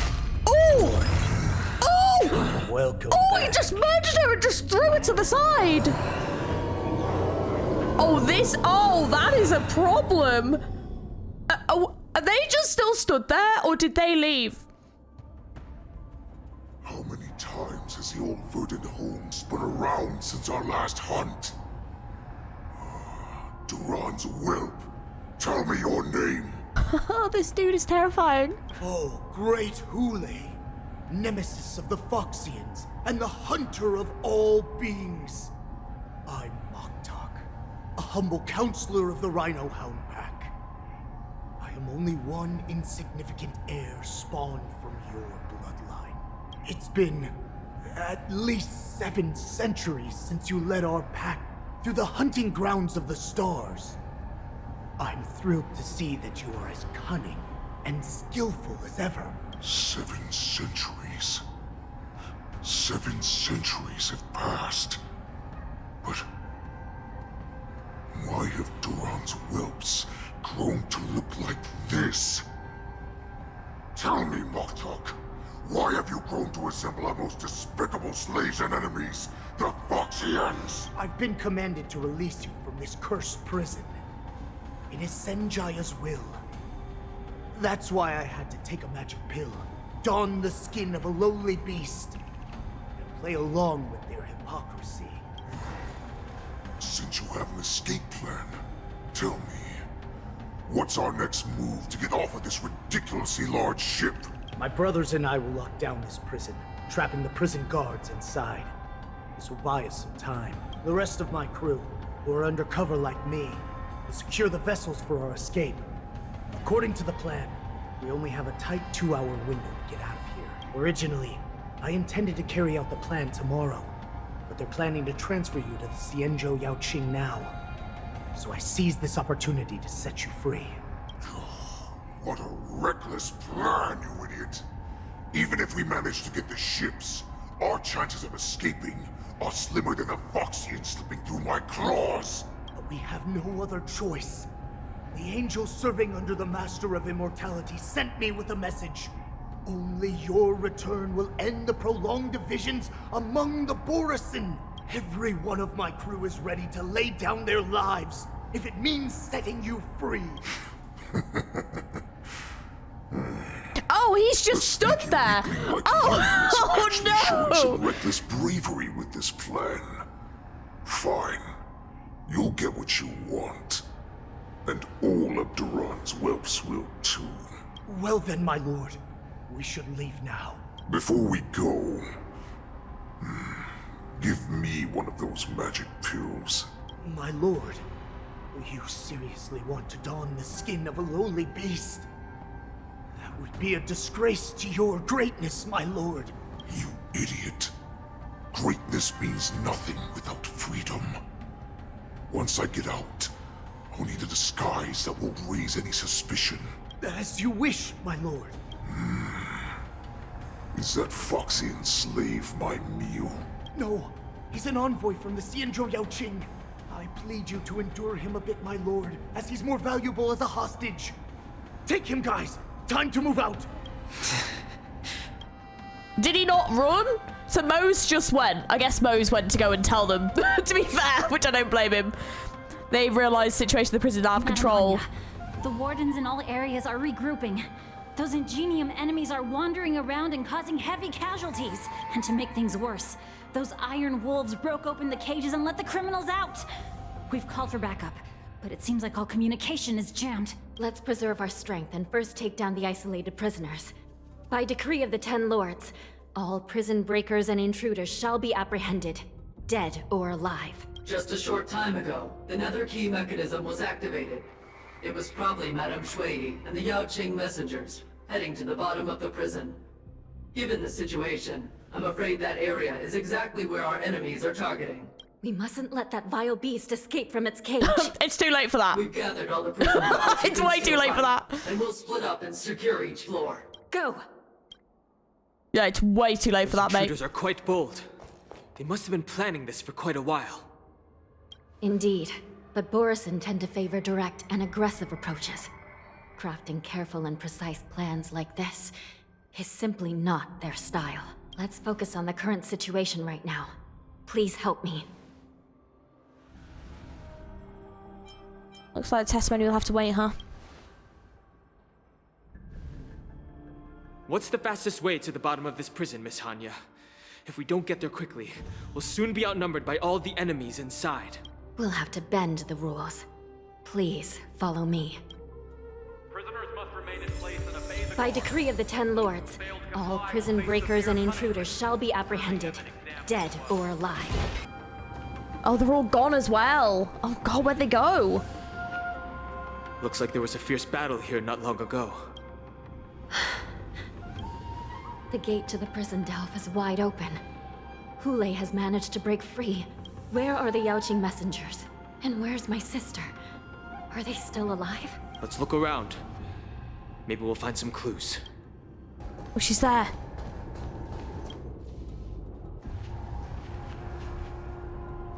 Xue is here.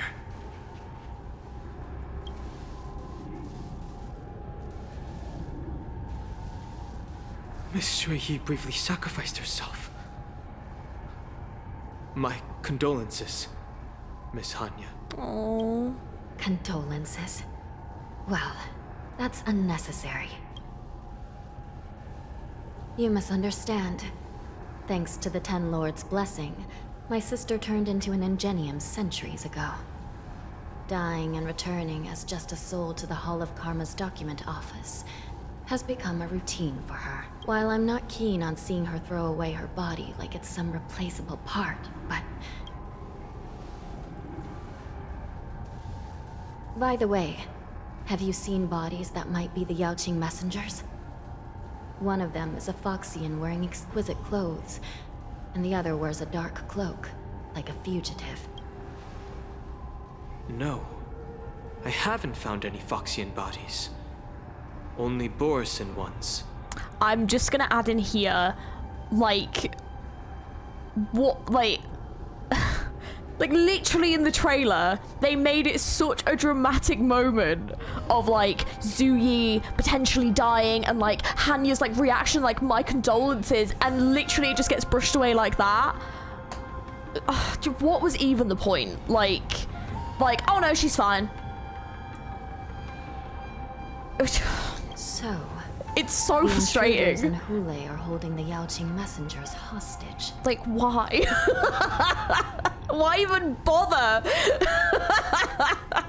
Oh no. I'm just gonna stop caring if characters get, like, killed in trailers and stuff, because they're never actually gonna kill anyone off, let's be honest. Like, Ting Yun's gonna be alive. Like, I bet Gallagher and the Watchmaker are probably still alive somewhere. Like... This is the worst situation. Oh. With hostages in their grasp, the prison guards can't do anything about the prisoners. If anything happens to the messengers, the relationship between the Yaoqing and the Luofu could be irreversibly damaged. We must rescue the messengers, get out of here, and spread the news. We mustn't give up as long as there's a glimmer of hope.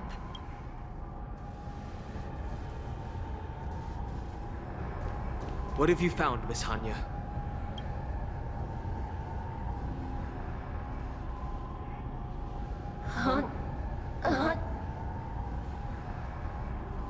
What? The heck? Reconstruct. It's my sister. Looks like her soul hasn't returned to the Hall of Karma yet. At such a critical moment, her death can give us information that we can turn into an advantage. This game needs to stop doing this. Stop giving us death fake outs. It's getting really, really repetitive.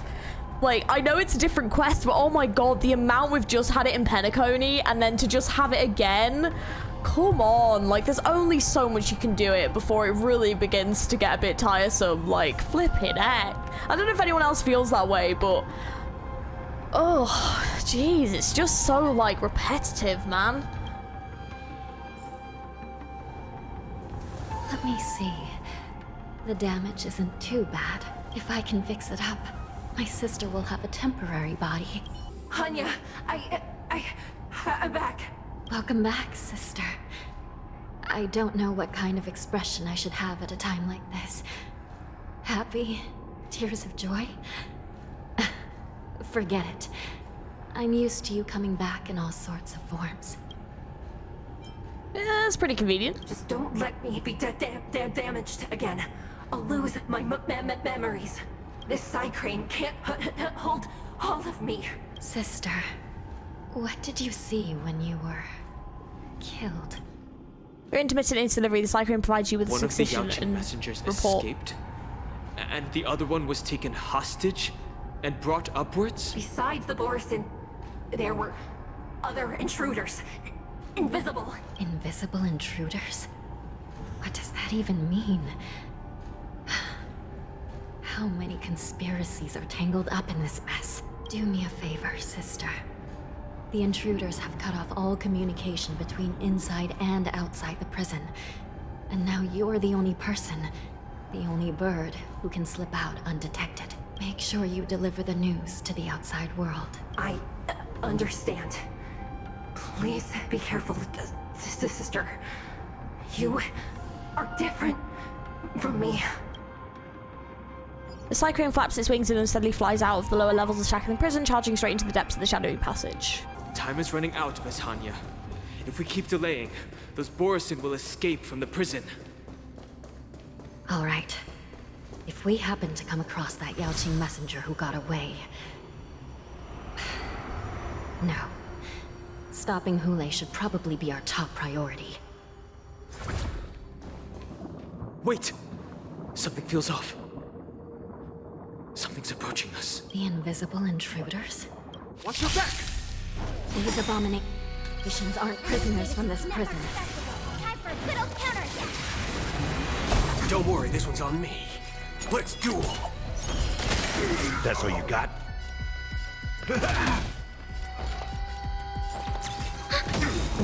Free will, or was it fate? I weep for the departed.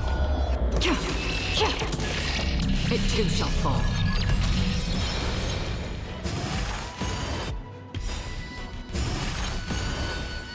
There's no reasoning with those with a loaded gun. Those who dig their own grave.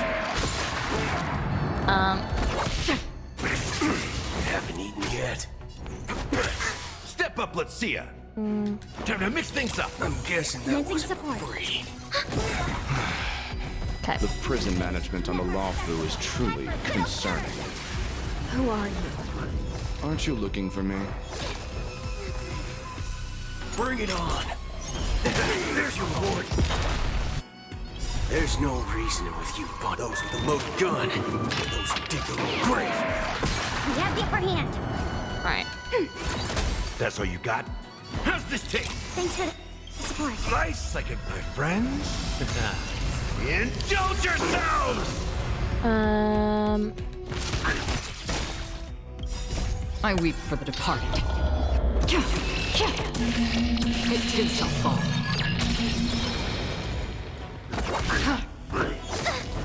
Waiting in line for a...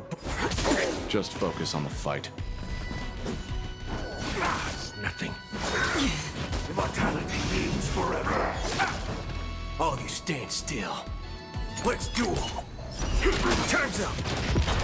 Enemy targets detected.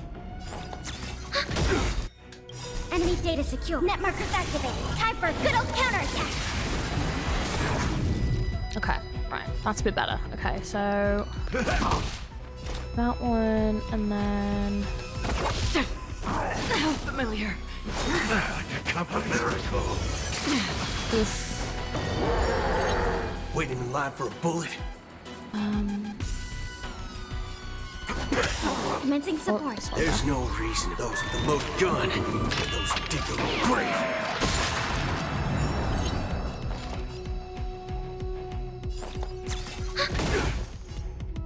Right, then. Time to mix things up. Don't worry. It's just a scrape. My friends. Indulge yourselves. Thanks for the support.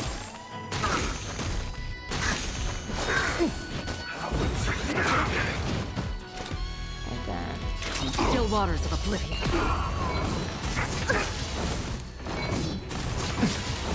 All of you stand still. Secret of the safe. Enemy data secure. Net markers activated. Time for a good old counterattack. I weep for the departed.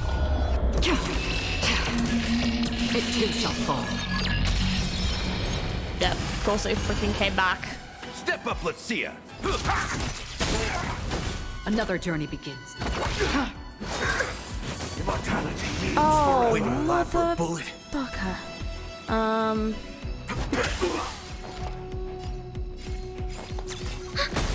That's all you got?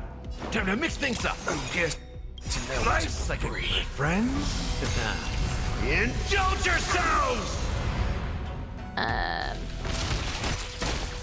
Free will, or what destined for oblivion? Let's duel. There's your reward. Oh, got him. Whew.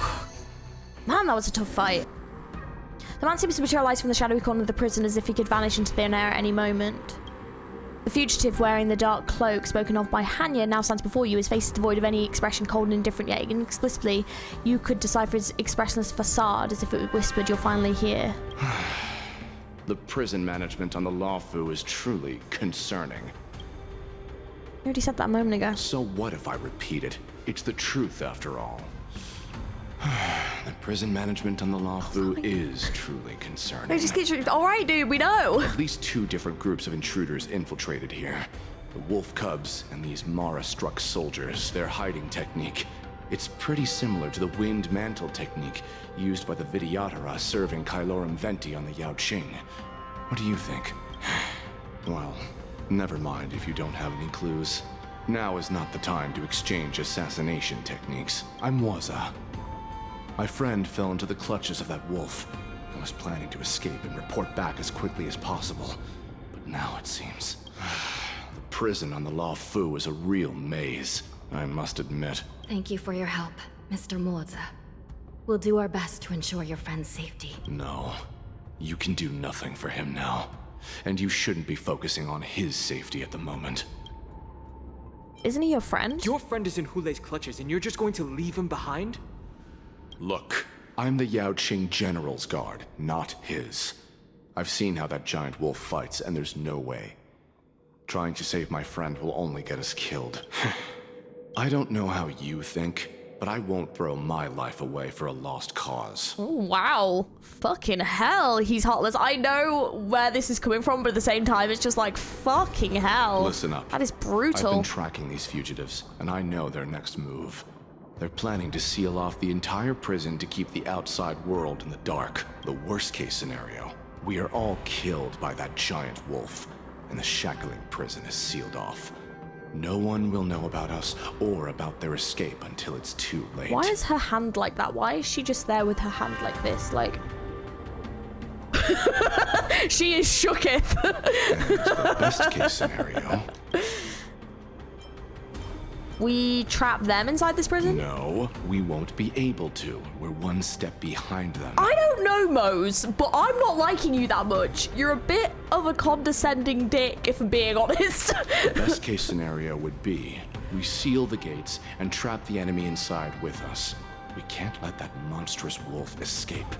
Oh, right, okay. Hopefully, someone will eventually notice that something is off and come to help. As for whether we'll still be alive by then, it's not something we should think about. You should have a way of comforting people, Mr. Wilson. Oh, I love that hug. He's like the same as me. He's just like, flipping heck, this dude. As a person of the Yaoqing, I've always searched for something meaningful to give my life to. I have to make it out alive. My companions are waiting for me. As a netherworld dweller, I've already died once. Well, I want to make it out alive Don't too. worry. Even if we end up dying here, I won't let it happen to you first. Oh, thanks. So I'll have to watch you die and then I'll die. Great. Thank you, Dan Hung. Well, you're just as good at comforting people as Mr. Mords. But at least his is kind of sweet. None of you But are still. part of the Ten Lords' commission, so sacrificing yourselves isn't the right move. As a judge, it's my responsibility to guard this prison. And if someone should step up to stop Hulei from escaping, it should be me, not you. Once we reach the gate, I hope you'll help me seal it. After that, I'll do everything I can to fight the Borisin. And you find a safe place to hide and wait for reinforcements. Now, let's proceed upward. The shackling prison has become a killing field. The prison guards try to resist, but Zhao Qi can only watch them fall. This brings back such familiar memories. Memories of chasing, gnawing, and tearing. Oh, they're back. They're back. They've all come back. My lord, we're just one step away from freedom. As we pass through the gate, no one will be able to stop us. So this hostage is useless now. Kill him, Moktok. He's getting away. Do something, Jiao. It's just like the old days, you useless loser. Just do something! Maybe this Yaoqing messenger can strike a deal in exchange for his life. He can use his status to help us escape from the Xianzhou. What do you think, Mr. Jiaozhou?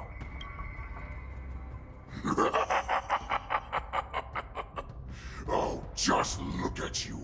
Fallen so low during my absence. You're even negotiating with livestock. As far as I recall, no one from the Yaoqing would ever consider a deal with Duran's offspring. I've got to make this beast stay here, whether it's for the sake of FEIXIAO or the Yaoqing. Deal.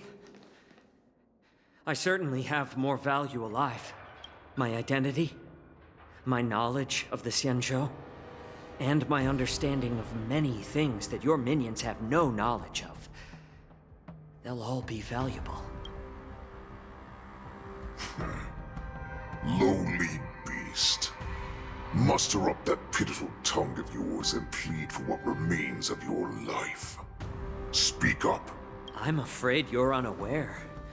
The woman who defeated you, Jing Liu, she has recently returned to the Luofu. Your opportunity for revenge is right in front of you.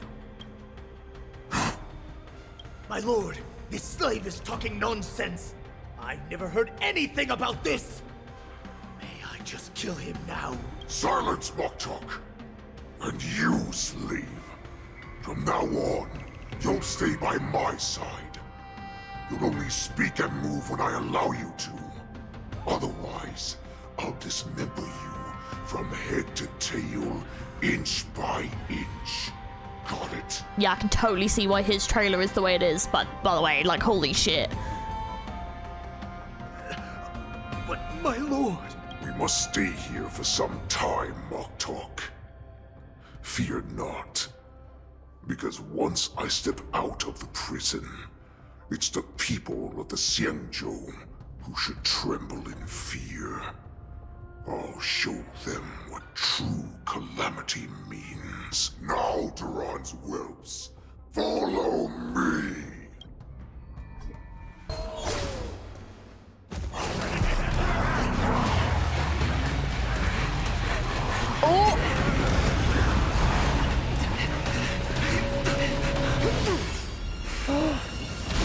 Oh, damn. So we... Oh, did we get just get trapped inside the prison?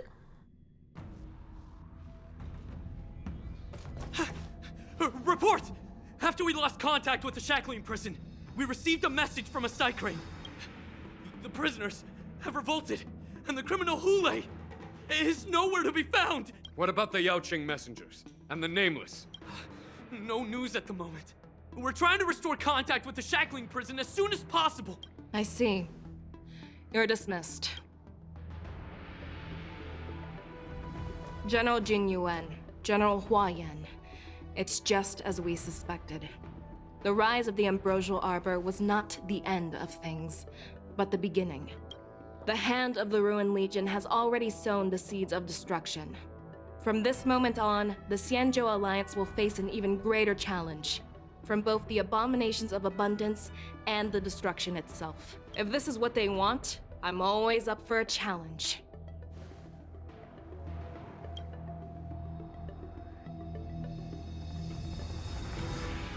As the Marshal Special Envoy, I'll dispatch the Luofu Cloud Knights to pursue Hule myself. Looks like the hidden dregs have finally come to the surface. And as I said before, it's time to wash them away, once and for all. After a brief but devastating loss of communications, the lockdown shackling prison is once under control. The Express's Nameless may have emerged unharmed, but one of the Yaoqing envoys has been taken hostage.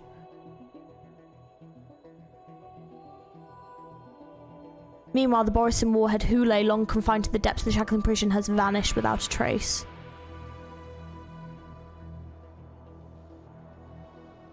A pursuit between the hunter and the hunted will soon play out on the Xianzhou Luofu.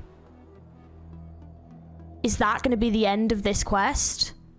Is that where we're leaving it? This haven of memories. That is! Oh, Every damn, that touch, is where they're leaving it. Every moment is like a thorn. Oh!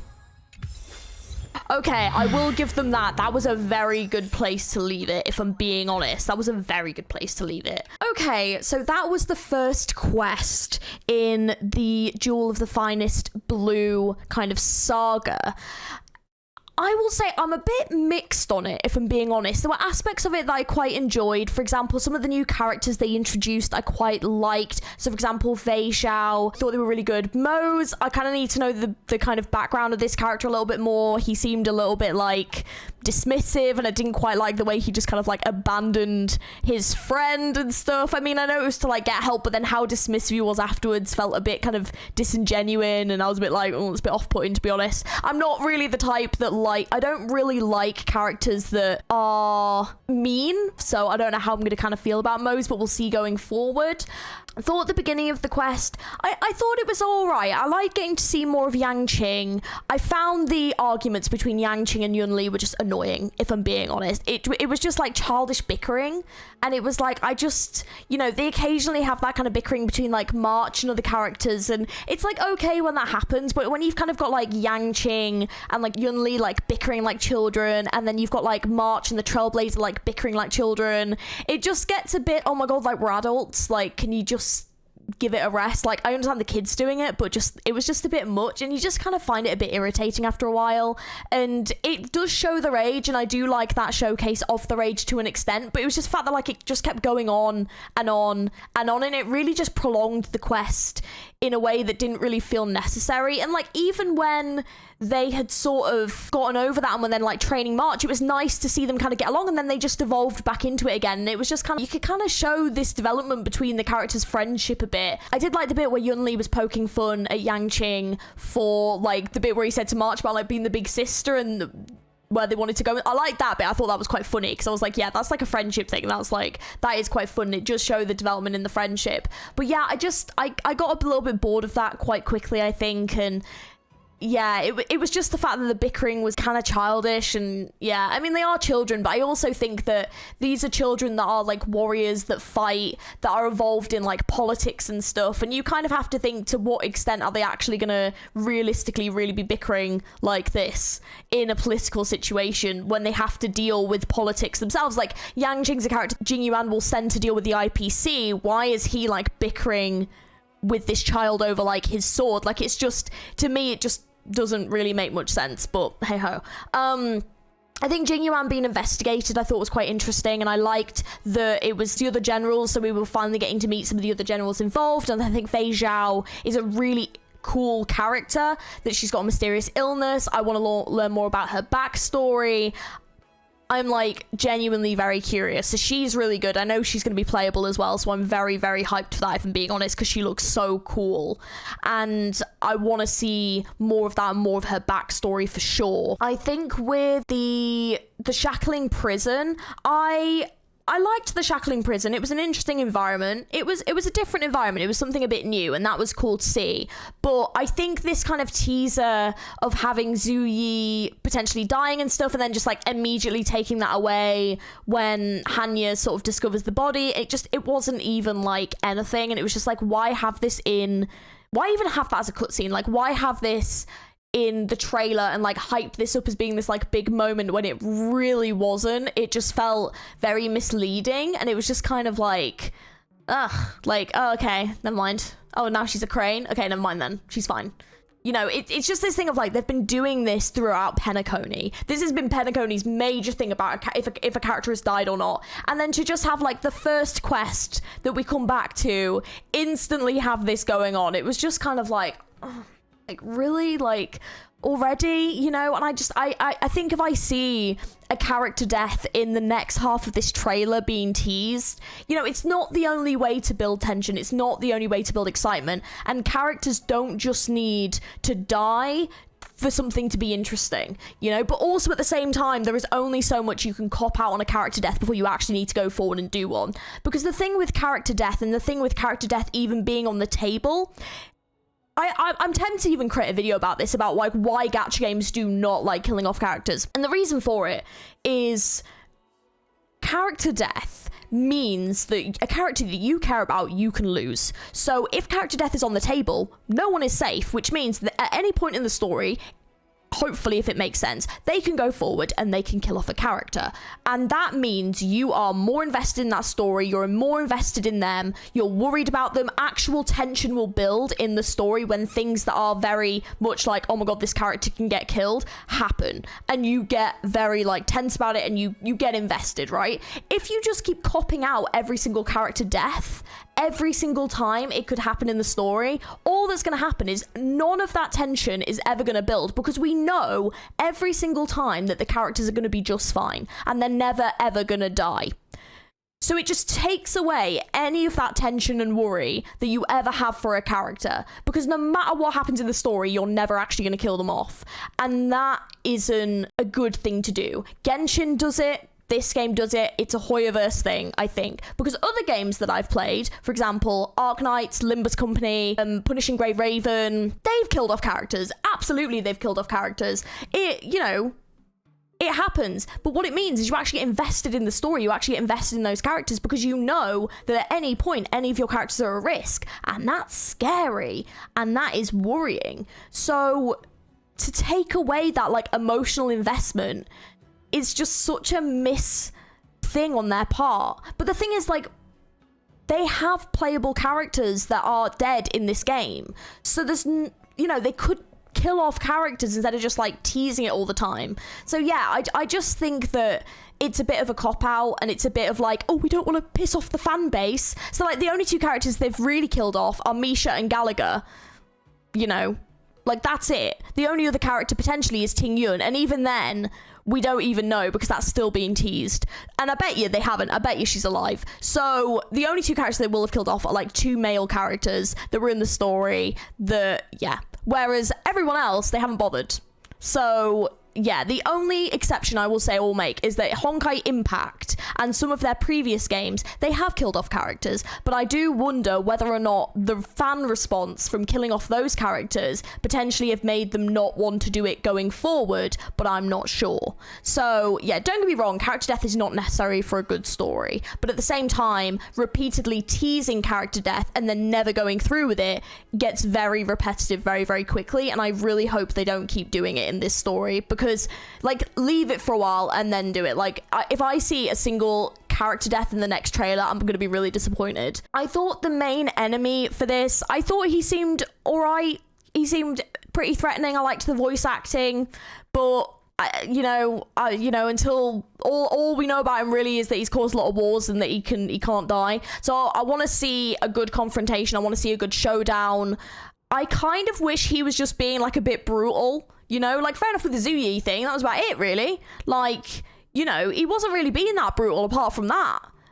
I think, like, I would have been a bit more shocked if, for example, like what was his name, like, Moktok, if he had, like, killed him, for being, like, that foxy in form without even hearing him out, and was just being a bit more, like, rash and stuff. I think I would have found that a lot more interesting, because I would have been like, holy shit, this guy's a real threat. Instead, he's just, like, mocking him. I'm just like, if he had like unhinged his jaw and just like eaten, like one of the other characters or something for like strength or something, I don't know, I would have been a lot more like, holy shit, this character is brutal. But yeah, he doesn't feel that scary as a villain yet, if I'm being honest. So I kind of want to see a bit more like why this guy was trapped for 7 centuries. He seems a bit tame, to be honest. So maybe we'll get to see more in the next part. But yeah, so far, this was all right. I think it dragged on a bit. I think it went on a bit too long. I think there was a couple of things that, I was just kind of like, it was okay. I think the whole March training arc, I don't think we really needed to see any of that. It was cute, but like, I'm not really that bothered about it. But yeah, I think it was all right, and I like the expansion of the Zhenzhou story. I think the most interesting thing is the interaction between the generals for me. I kind of want to see more of that, and FEIXIAO is definitely one of the more interesting characters. So yeah, I think that is my overall kind of look on it. I think it was all right. I'm excited for the next part. I want to see where they go, but yeah, I think for me, I just still don't really understand why we left Penacony and why like Penacony's story hasn't really properly been fully finished yet, and then we've come over to like just something completely different. I feel like they just shouldn't have bothered doing Penacony yet and just done this after this Zhenzhou Luofu. But I also understand that we had to let like a couple of months pass. But yeah, I don't know, I feel like we've come over here, but really we're kind of dotting between sort of multiple incomplete stories, and I kind of wish they'd sort of finish some of these stories first before we jump to like a new area. But I also understand it's probably because they need like time to pass. So yeah, I think that's my overall view. I'm kind of a bit mid on it. Like, yeah, like I said, it was all right. It was all right. I did enjoy it, but it did go on a bit too long, and a few of the characters I'm not super keen on. But let me know your thoughts down in the comments below. What did you think of this quest? Did you enjoy it? Do you kind of feel similarly to me? Let me know down in the comments below. And are you excited for the next part? Have you got the new march? Have you got any of the new characters yet? Will you be getting any of the new characters? Just let me know. Comments are there. Thanks for watching, guys, and don't forget, if you liked the video, don't forget to like, subscribe, check out all the other videos on this channel. There's plenty of them, and I will catch you guys very, very soon. I hope you have an amazing rest of your day. Bye.